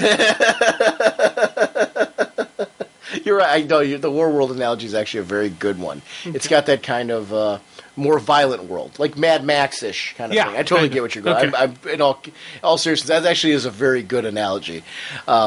It is kind of a more rough and tumble world than, say, this one, even to this Batman Beyond world that they're on. Bob's a little bit thrown by the fact that the monitors are actually taking names, which it's, kind of interesting because, he's called Bob, but he didn't name himself. Jason called them Bob, and everybody else is calling him Bob, and he's just accepting it because it's, easier and it's not a waste of energy. But, it is that interesting thing that we're starting to see, especially later on, where this develops into that something as simple as taking on a name, a personality would be so, fearful and damaging to a monitor. Well, individualizing yourself when Right. you're supposed to be part of a collective with a collective thought and a collective belief process. Now, we also learned that this monitor is called Nix Uatan, I'm assuming. Sure. And he tells Bob that Ray is without significance and that he lives a life of no consequences. Now, I like the subtle hit as to where Ray is, and I will fully admit that the first time I read it, not only did I not know what it meant, I completely missed it. Dude, I completely missed it until Bob revealed later that that's how he figured it out. Yeah, the end of this issue is when I realized, oh crap, and then I went through my second read-through, I saw it, I'm like, then I started thinking, okay, what exactly does he mean? Now, when we actually learn what that clue means, I didn't see that one coming either. I didn't understand the clue. I will admit that, but I like the fact that it was thrown in there and that it was there, and maybe there's people sitting there right now going, "What, you idiot? Of course that's what he meant." Oh, duh. So, well, I'm just as much of an idiot because I okay. totally did not catch it. It wasn't until after he revealed it that I caught it. Now I tell you, Jason is many things, but he's not the most master of negotiator. He tries to reason with Nix that but it's in his own interesting style.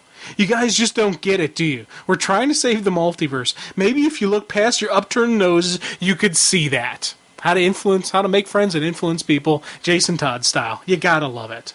I'd love to see him as a motivational speaker. Of course, he doesn't completely finish his sentence because he's rendered unconscious, and it looked like a bam, just like a mind blast type thing. And right there and then, you start really seeing how much power do these monitors actually have. We've always talked about them being this super, powerful being, but Midge, when he went hunting, he was hunting with a gun, not with, I-beams or, energy blasts or whatnot. So we're this is opening up what can a monitor do. Because it's not in their nature. Right. Their nature is to observe and to monitor. Not to fight. Right. So I was really kind of cool when we started seeing this monitor fight. Just because, you're like, okay, this is going to be kind of this is going to be a throwdown. Hey, they say beware the quiet ones. Yeah. Oh. Thrown out, and the serious energy levels that these two are pulling off is kind of like, one had me thinking that Bob was sandbagging it before, because we've seen Bob get knocked out a couple times, and with what he's throwing down with Nix, I'm wondering, I don't know if it's not just he's not used to using his power, if it was like all part of a master manipulation. I don't know. As the two are kind of throwing down, there's a lot of just banter going back and forth about how Midge is wrong and how he's blinded them from the truth, but it's, Nix is swearing that Midge is the one who's uniting them.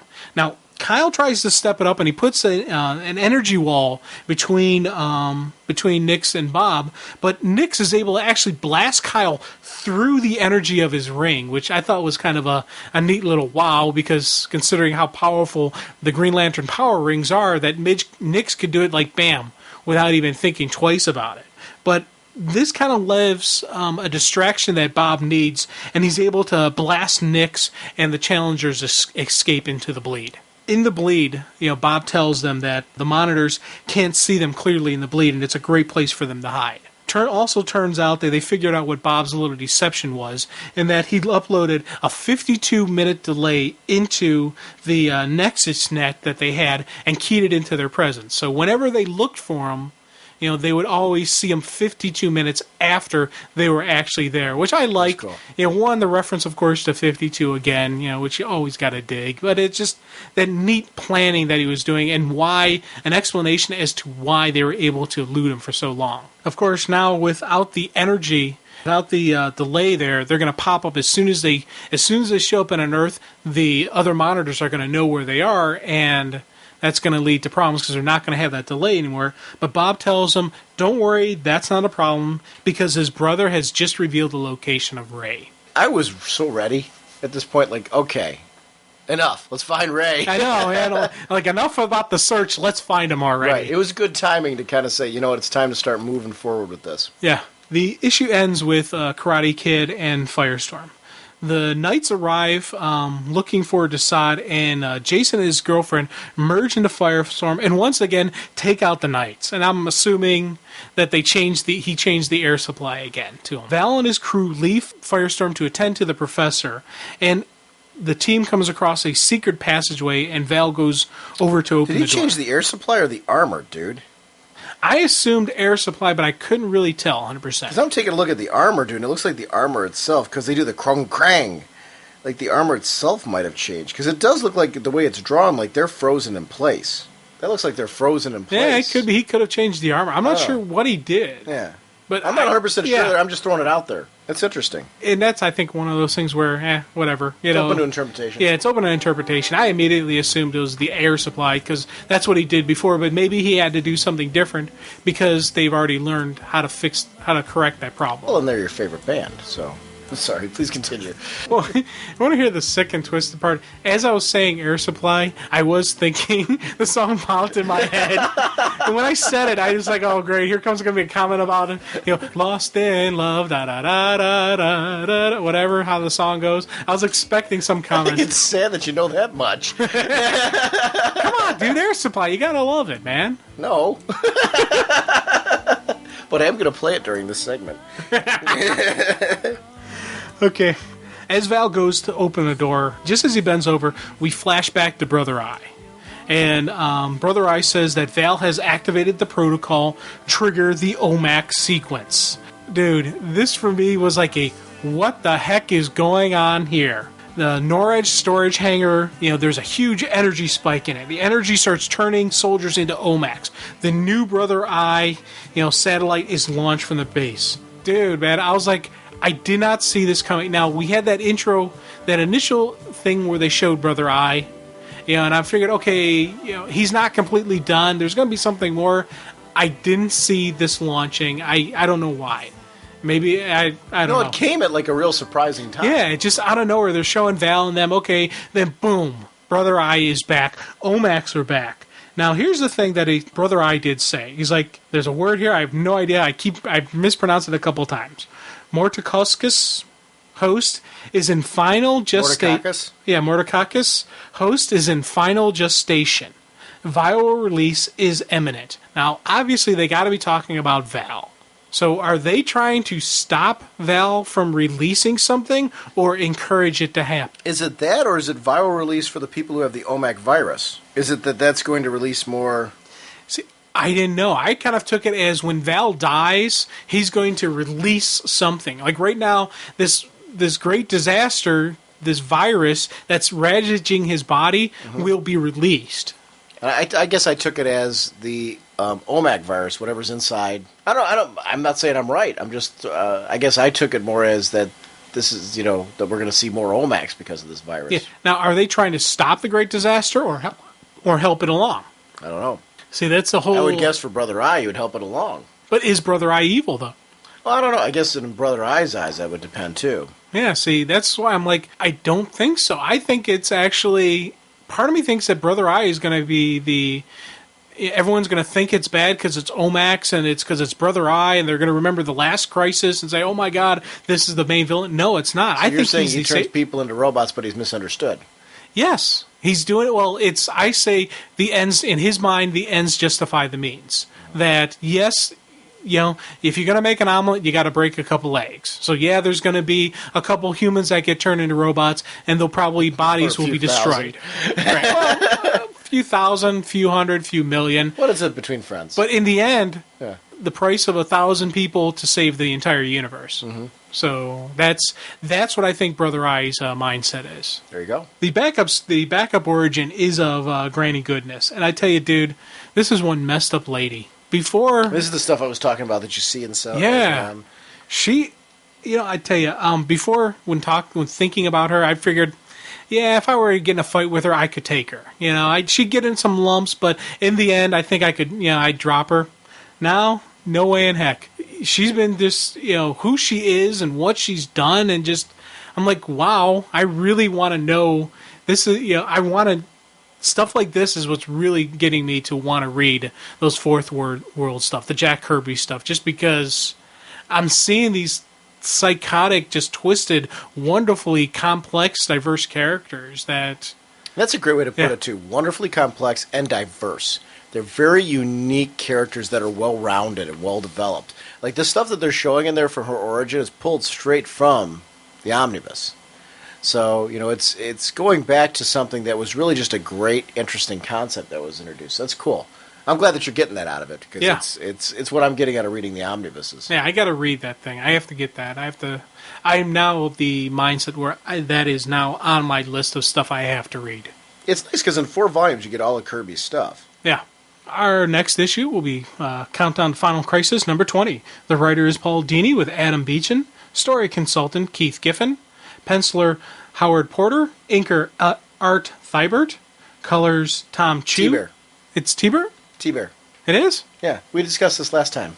Oh, sorry. Inker Art T-Bert, colors Tom Chu, letterer Jared K. Fletcher, cover by Carl Kerschel, with Doug McCaig, assistant editor Elizabeth Gerlin, and editor Mike Carlin. The issue opens up with, what we find out is Brother Eye moving into position into Bloodhaven.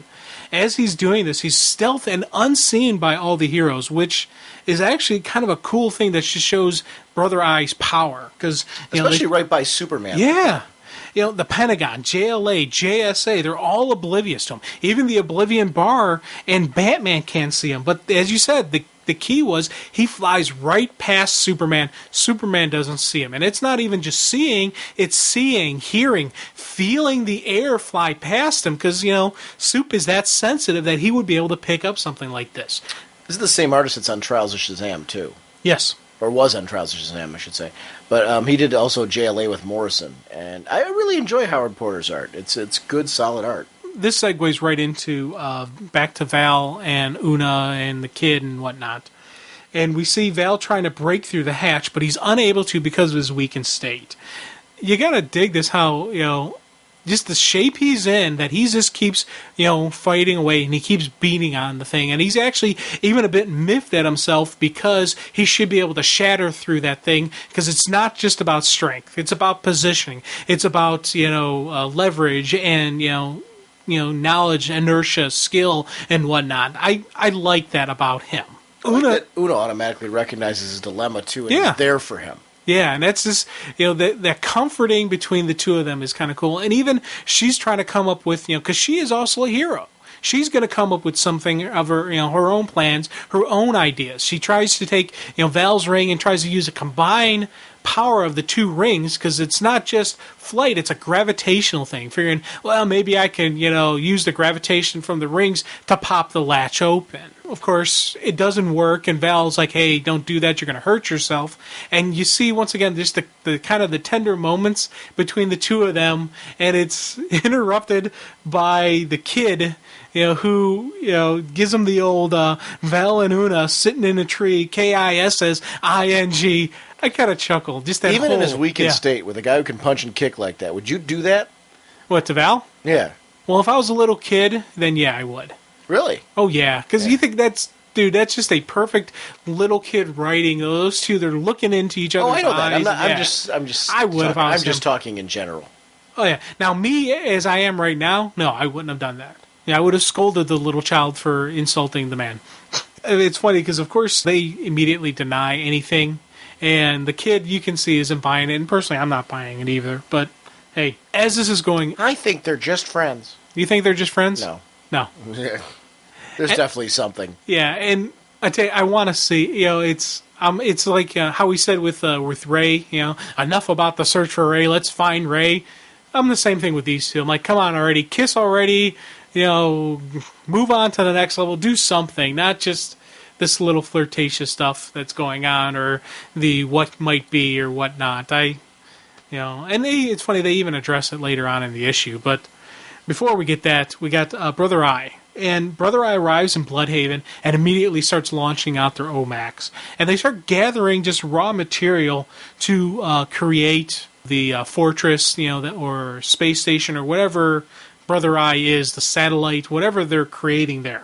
I tell you, it's kind of funny because this is right as this is going on. Una is kind of like, hypothetically stating that even if she had feelings for Val, their relationship would be complicated because she's one of three. Plus, Val's got a girlfriend back home, and you can just see her just justifying it, but also looking to him to see if there's any chance that he's, feeling the same way towards her. Right as we kind of get that moment where they're leaning in, maybe we're going to get that kiss, you get the rumble of the earth ground. It's like an earthquake started. Of course, the earthquake is really Omax, tearing up Bloodhaven, but it's a nice little thing going on with that where, as I said, I want to see these two. And I have this fear that we're going to get one of those moments where one of them dies and they never confess their true feelings. It's constantly used in, stories and comics and whatnot, and I don't want to see that. There's a target there for sure. I want it to be Una. Well, I want it to be on the little kid. I think it'd be a throw. Let's throw. You really think so? Throw that out there, curveball that nobody would see coming. Right. Yeah. Wow. I don't think it'll happen, but yeah. Unfortunately, I think it's going to be Val. Yeah, I'm hoping not. I See your point. I think our curve for who dies was Trickster. I think the people who look like they're going to die are going to die, which kind of stinks. But hey, this leads us next back to the Challengers as they're sitting in the bleed. Bob is letting them know that the changes to the monitors shake them to their very core, which is, it's kind of a nice segue, from the previous scene of Val and Una as the Earth is shaking. He's saying, "Yeah, we're being shaken to our very core." So I kind of liked it. But it's also Bob is talking about how the multiverse anomalies have begun to change the monitors. That's a sentence that I overlooked really the first time. He's saying the multiverse anomalies. Anomalies is something that Midge always called the people. He called them challengers. He called them people. He called them, events of the multiverse. Now we're seeing Bob refer to them as anomalies, which kind of had me going, later going, It was one of those things that I overlooked the first time through, that I kind of made a note to and I kind of underlined it the second time through. Also, Bob says how, as their monitors are now starting to develop their own individuality and they're becoming, it gets even more important to find Palmer.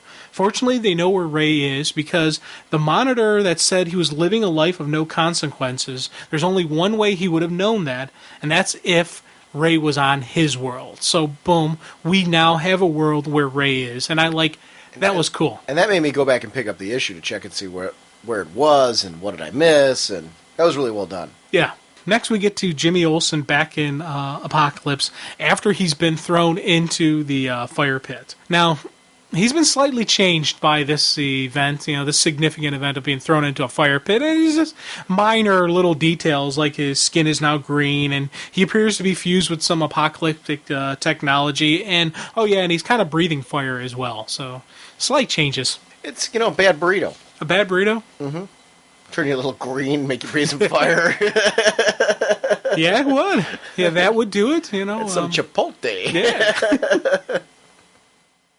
Yeah. Or bad cafeteria food. Right.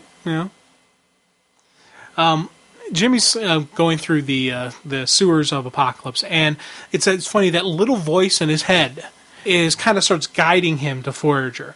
And at the time, I had no idea what that little voice was. Later issues, we learned I know exactly what it is. What? There's a second shooter.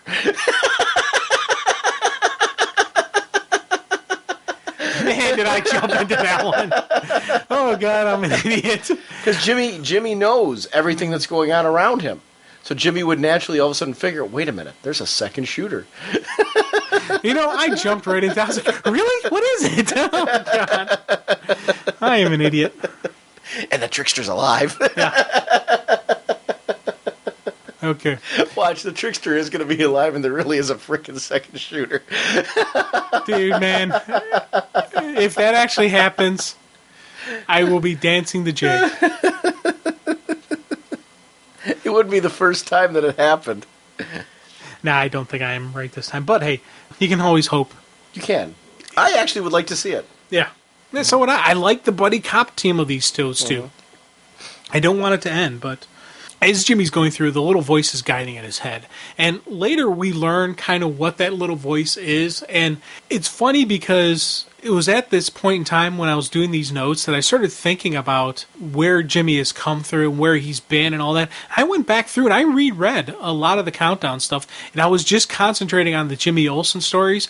When we first started dealing with Countdown, I wasn't thinking this is going to be something I'm rereading through multiple times.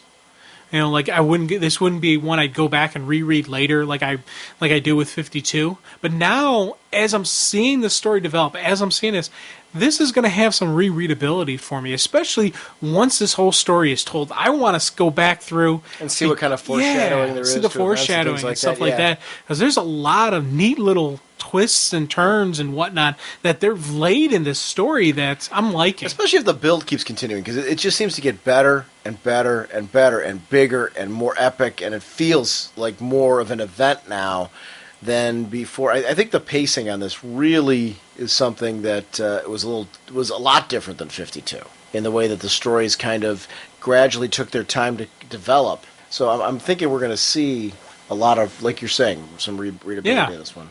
Well, the little voice guides Jimmy to Forager, and he's actually comes up to her and frees her, and she's trapped in some weird contraption, and it's kind of funny. He takes off her helmet and sees her face. She's like a little bug. She's a human bug type thing, and he even comments that she's a cute looking bug type creature.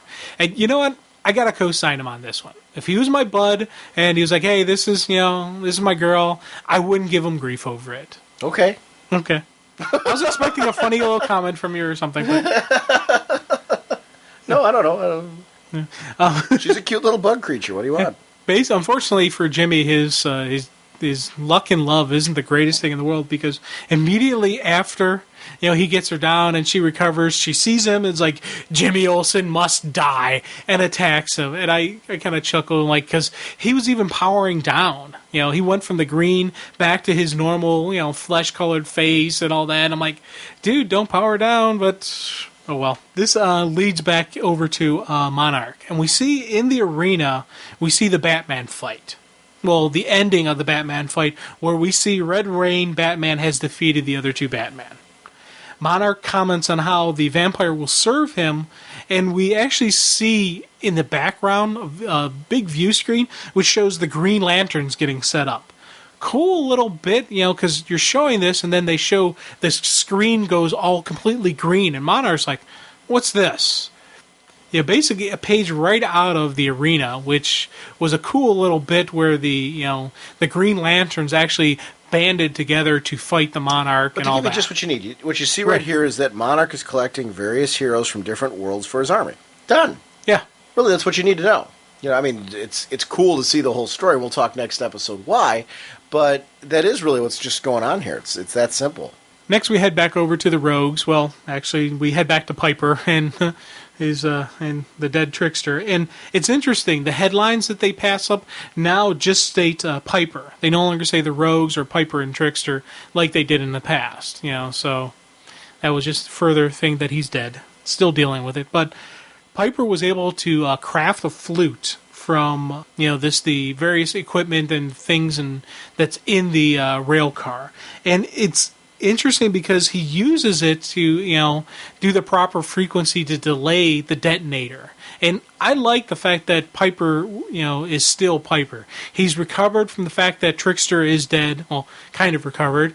He's still got some issues with that, but he's able to still be the Piper. And he's able to move on, and do what he has to do. Their whole story has been survival. Yeah. And for him to continue, and a lot of their survival has been due to the Trickster. So it's almost like the Trickster is rubbing off on him to a certain extent. Yeah.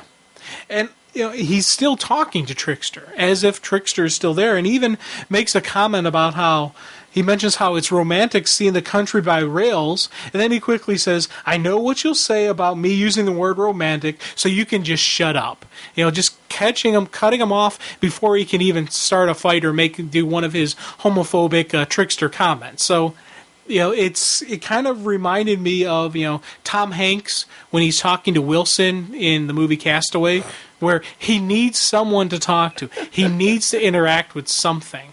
We've gone from being Bernie to being a soccer ball. Right. Or was Wilson a volleyball? I believe Wilson was... Actually, the way Trickster's dressed, though, he's kind of a beach ball. Yeah.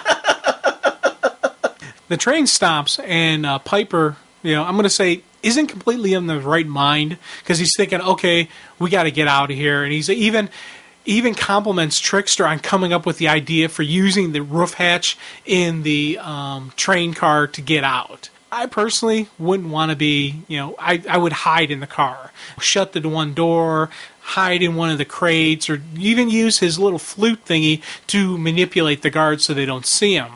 Because I wouldn't want to be walking... So should he yell at his dead friend for that? Well, I'm giving Piper the benefit of the doubt that he's not completely in his right mind. Well, Trickster told him he should do it. Right, and he shouldn't have listened to Trickster. Trickster's not the best idea. Wait, first of all, he's dead. So what's he got to lose? Right, and that's part of the reason you don't trust the guy. That's what I'm saying. Yeah, right. So I'm with you. I can understand. Okay, we're not arguing. You're agreeing. No, I'm agreeing with you. Oh, okay. Yeah. And he's wearing a beach ball. Well, he is a beach ball, basically. Yeah. And he's got to be, and he's ripe, too, dude. You think about it, it's... Got a little stank going on. Yeah, it's, rotting human flesh is not a pleasant smell. Yeah, probably not something you want to carry around and put it even closer to your nose. Yeah. And it's neat, as the Border Patrol is walking around the car, they're even commenting on how hot it's going to be and how you don't want to be out in the desert, without water, and that only an idiot would, run out into the desert, like that. And just as they're saying only an idiot would do it, we see Piper and Trickster running into there. Well, and he has no choice, at this point. Because they know what's going on for Salvation Run right now, that these heroes are taking the villains as far as they know and putting them somewhere. And I could see villains being very scared of this after the Zatanna and the mind wiping and all that, saying, okay, now what are they doing to us? There's been a history here. Piper's a victim of that. Yeah. See, and I still think they know that it's checkmate. I still would think that stay hidden in the car, get a hold of Wally. And because Piper, I think, would still trust Wally. Because even when he and Trickster ran from Wally before, back when, whatever issue, it was Piper wanted to stay. It was Trickster who said, no, we got to go. We can't stay here. So with Trickster out of the picture now, I would think that he would think, hey, I'm going to hide out and get in touch with Wally, and we can, deal with this then. But once again, he's not in his right frame of mind. I'm giving him a lot of credit. I'm giving him a lot of credit. He's snapped at this point.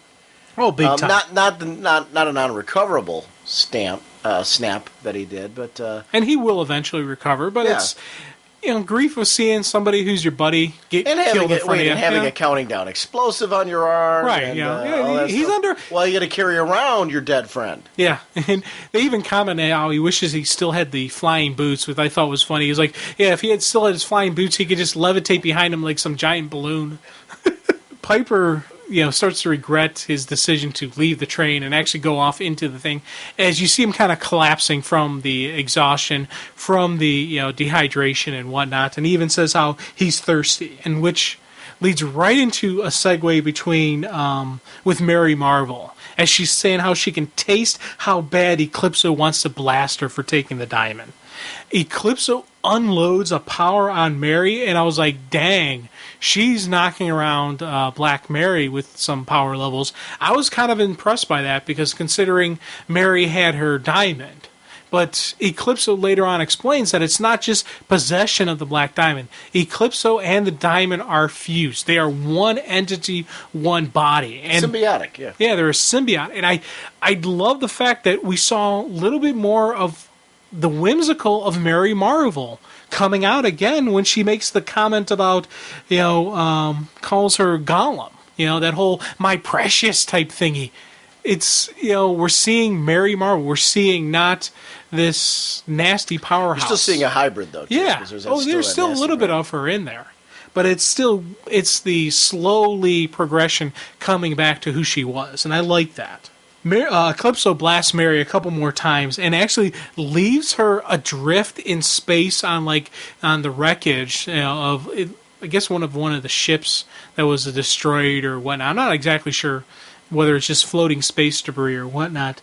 it's really cool that, right after even doing this, she still is playing the mind games with Mary. She still is trying to be the manipulator of her. Remember the moment, Mary dearest, the moment you drove away, the only one person left who cared. The moment you found yourself alone by your own hand. I was like, that was cool.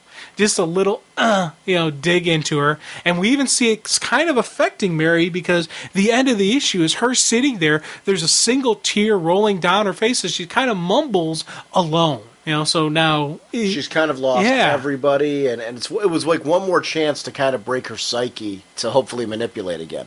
And it really wasn't a ditch attempt by Eclipso to really kind of get underneath her skin again. Yeah.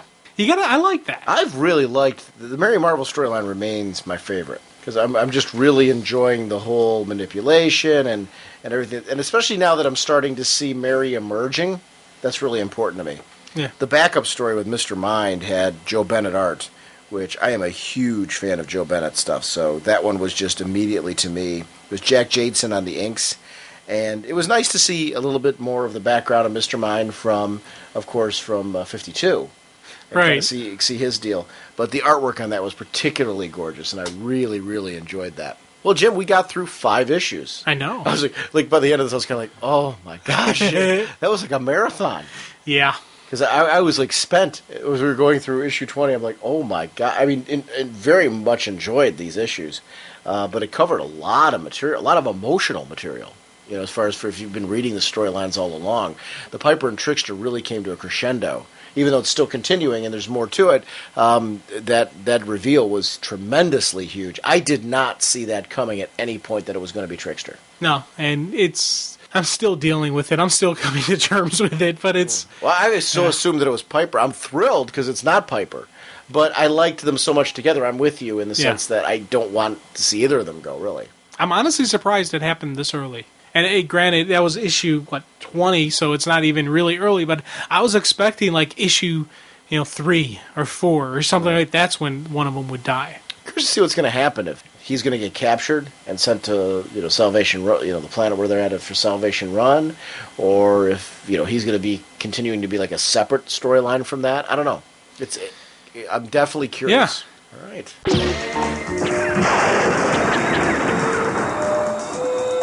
Listener of our show, Eli, sent me an email and said that I came up with, when you did the shout-out for audio comments, I came up with an Astro City comment. So I'd like to air that right now because it's a 2-part comment. So we're going to do 1 part on this podcast and 1 part on next week's podcast. So it'll be a 2-part series. It's really good. There's a lot of depth to it. This first part kind of goes over the history of Astro City. Gives you some background into the book, it's some of its overtones and the characters and just what has been done with it and how it's different than some of the other books. So let's go ahead and listen to that audio comment, and you and I can comment afterwards. It was in Astro City in 1972 that it started. It was late September, a spectacular Indian summer. One last burst of paradise before fall set her teeth into the world. Only yesterday children had shouted and played in the parks, and the smell of burning autumn leaves wafted in from the suburbs. But that was yesterday, before fires of a different sort flared up. That was yesterday. And that is how Kurt Busiek begins Astro City's The Dark Age, which tells the story of 2 African-American brothers, Royal and Charles Williams, residents of Astro City during the 1970s, a time in U.S. history that was not kind to American cities. Hi, my name's Eli, and I'm from New York City. And when Sean and Jim put out their request for listener audio contributions, I immediately thought of doing one for Astro City. Why Astro City? Well, simply, Astro City, which initially was published by Image but is now a Wildstorm Signature Series title, has been and continues to be, for me, the most compelling, wonderfully written, beautifully drawn comic being produced today. Now, generally, my visits to the comic book store are a constant struggle not to buy everything that looks the least bit interesting. I fear that buying one book will no doubt lead to another, the next chapter in a 12-part series, then the 4-part, multi-part crossover tie-in, then the essential annual, all needed to complete the story that I am now sucked into. If I was to continue reading comics, which I love to do, I would have to search out interesting one-shots or guess on a good limited issue story arc. So I came across Astro City. I kept seeing the first trade Life in the Big City. It has this stunning Alex Ross cover with a hero in red with a blue cape flying with doves against a mostly white background. The hero looked like Superman, but then again he didn't. He looked really different. New and classic all at the same time. Now, I was familiar with Kurt Busiek from his limited series Marvels, which was published by Marvel. That series told the Marvel Universe story from the viewpoint of a newspaper reporter and the non-hero public that had to find a new way to work some morning because the Human Torch and Namor were fighting over the East River, and both the Manhattan Bridge and Brooklyn Bridge were closed or possibly being destroyed. I'd never read a comic from that viewpoint and that perspective, and it was really fantastic. So with Astro City, I had a title that is brand new universe with no connection to any existing comic continuity that I knew of, written by someone I liked. So I finally asked and received one Christmas, Life in the Big City, and I haven't stopped picking it up since. The collected trades for Astro City are Life in the Big City, which collects the first 6 issues, and then there was the first multi-part story collected in Confession, which was excellent. Then Family Album, which collects stories with a unifying theme rather than one story, an anthology, I guess. And then the really brilliant Tarnished Angel. And then the last one, most recently, was called Local Heroes. Now, some of the heroes of this universe are the Superman-like Samaritan. He was the one on the cover of Life in the Big City. The Wonder Woman-like Winged Victory. And the Batman and Robin-like Confessor and Altar Boy. And then there's also the Spider-Man, Daredevil-like character, Jack in the Box. They also have super teams. One called the Honor Guard, which has all the Astro City top heroes, much like the JLA or the JSA does for DC. And another team called the First Family, FIRST, which is comprised of a family of adventurers and superheroes named First, FURST. And a lot more heroes, and of course many, many villains. Wikipedia has a great synopsis of all the characters in Astro City, along with an excellent description of the physical world of Astro City, describing all the different neighborhoods and where they lie, almost like a map. Kurt Busiek writes all the stories. The rest of the creative team is Alex Ross on the cover art, Brent Anderson on the inside art, and Alex Sinclair doing colors. Busiek described the way he approaches the Astro City stories. He writes stories that are about emotions and feelings. Now, many comic book stories usually are plot-driven. Something like there's an alien invasion and the hero fights it. In that story, there may be a backstory about the hero's relationship to his or her mother. In Astro City, it's reversed somewhat. The hero's relationship and his feelings regarding the mother would be the story. And the alien invasion would just be the context that this personal relationship would occur in. When Astro City first came out, it was around the time, or right after the time, of Alan Moore's The Watchmen and Frank Miller's The Dark Knight Returns. Now, these were titles that deconstructed the superhero, tore them apart, showed all their weaknesses and frailties, and dissected them so we could really see how they worked. Busiek wanted to rebuild the superhero, rebuild it back to its Silver Age glory. He made a point of saying in the foreword to the Life in the Big City that he doesn't make it realistic or more realistic. He purposely makes it completely unrealistic, with magic, time travel, cartoon characters coming to life. But what he does is he asks the next question. Let's say a hero's battle ends all existence, but in the end he's able to restore it. But what happens if this restoration of existence as we knew it wasn't perfect? What if a few pieces couldn't fit back the way they used to? Much like putting a broken plate back together after it's been shattered. What does that mean to some guy that had nothing to do with any of this? That's an Astro City story. And it is an actual Astro City story. It's called The Nearness of You. It's in the Confession trade paperback as an add-on, unrelated story. It comes at the end. And it is beautiful, and it's heartbreaking. I recommend it highly. Now, as I said before, Astro City is written by Kurt Busiek, and it will not be written by anyone else. It is his and his alone. I recommend a DC comic podcast called Spotlight on Kurt Busiek, which I believe is still available on dccomics.com. In it, he says, I made up Astro City so I could play with it myself. And if I brought in another writer to write a story and he blew up the moon, I'm stuck with a blew-up moon. And I want it to be what I want it to be, not what a group of different writers want it to be. And the second reason is anybody who would be good enough at what Astro City needs can make up their own damn characters. I'd rather see that. End quote. Anyway, I hope that gives you a little background on Astro City and why I think it's just one of the best books out there. So that now leads us into the Dark Age. I want to thank Eli for how thorough he was for that. It was kind of interesting. When I was training emails with him, I said, I'm curious to see how Jim reacts to this, if it is something that he's going to be interested in picking up. For me, especially the Alex Ross attachment and all that, Astro City reminds me a lot of Kingdom Come.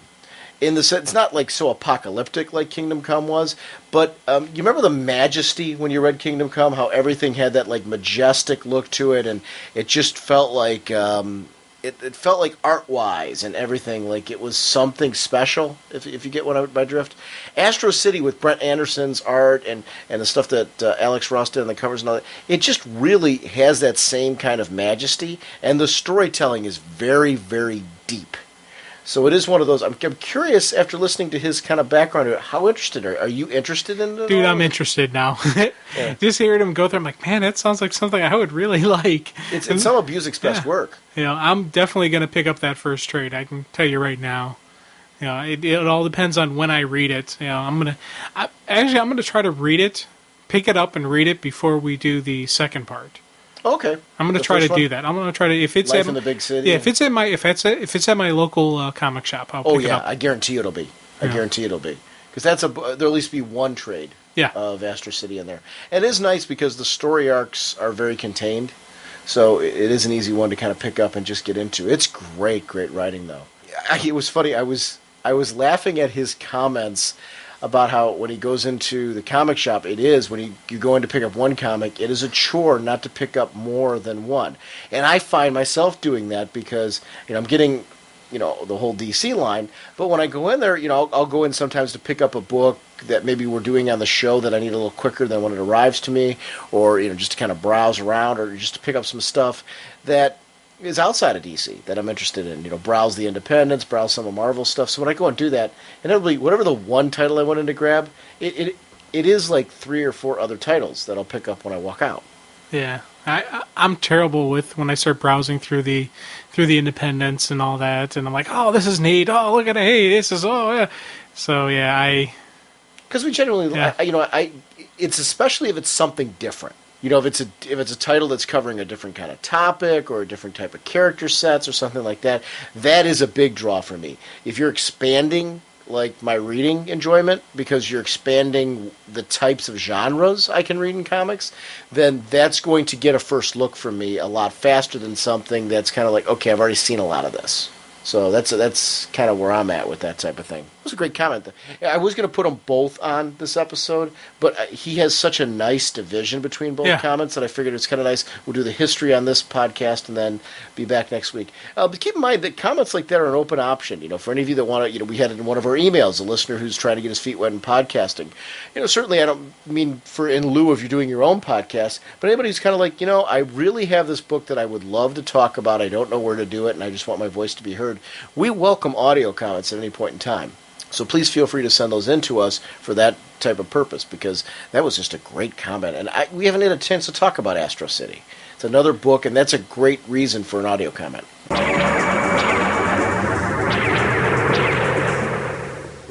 Well, Jim, next week we are going to be doing Countdown Arena. Yes. And that's a big book. It's one that begs to be talked about. And it's one of those we haven't had a chance to talk too much about the tie-ins.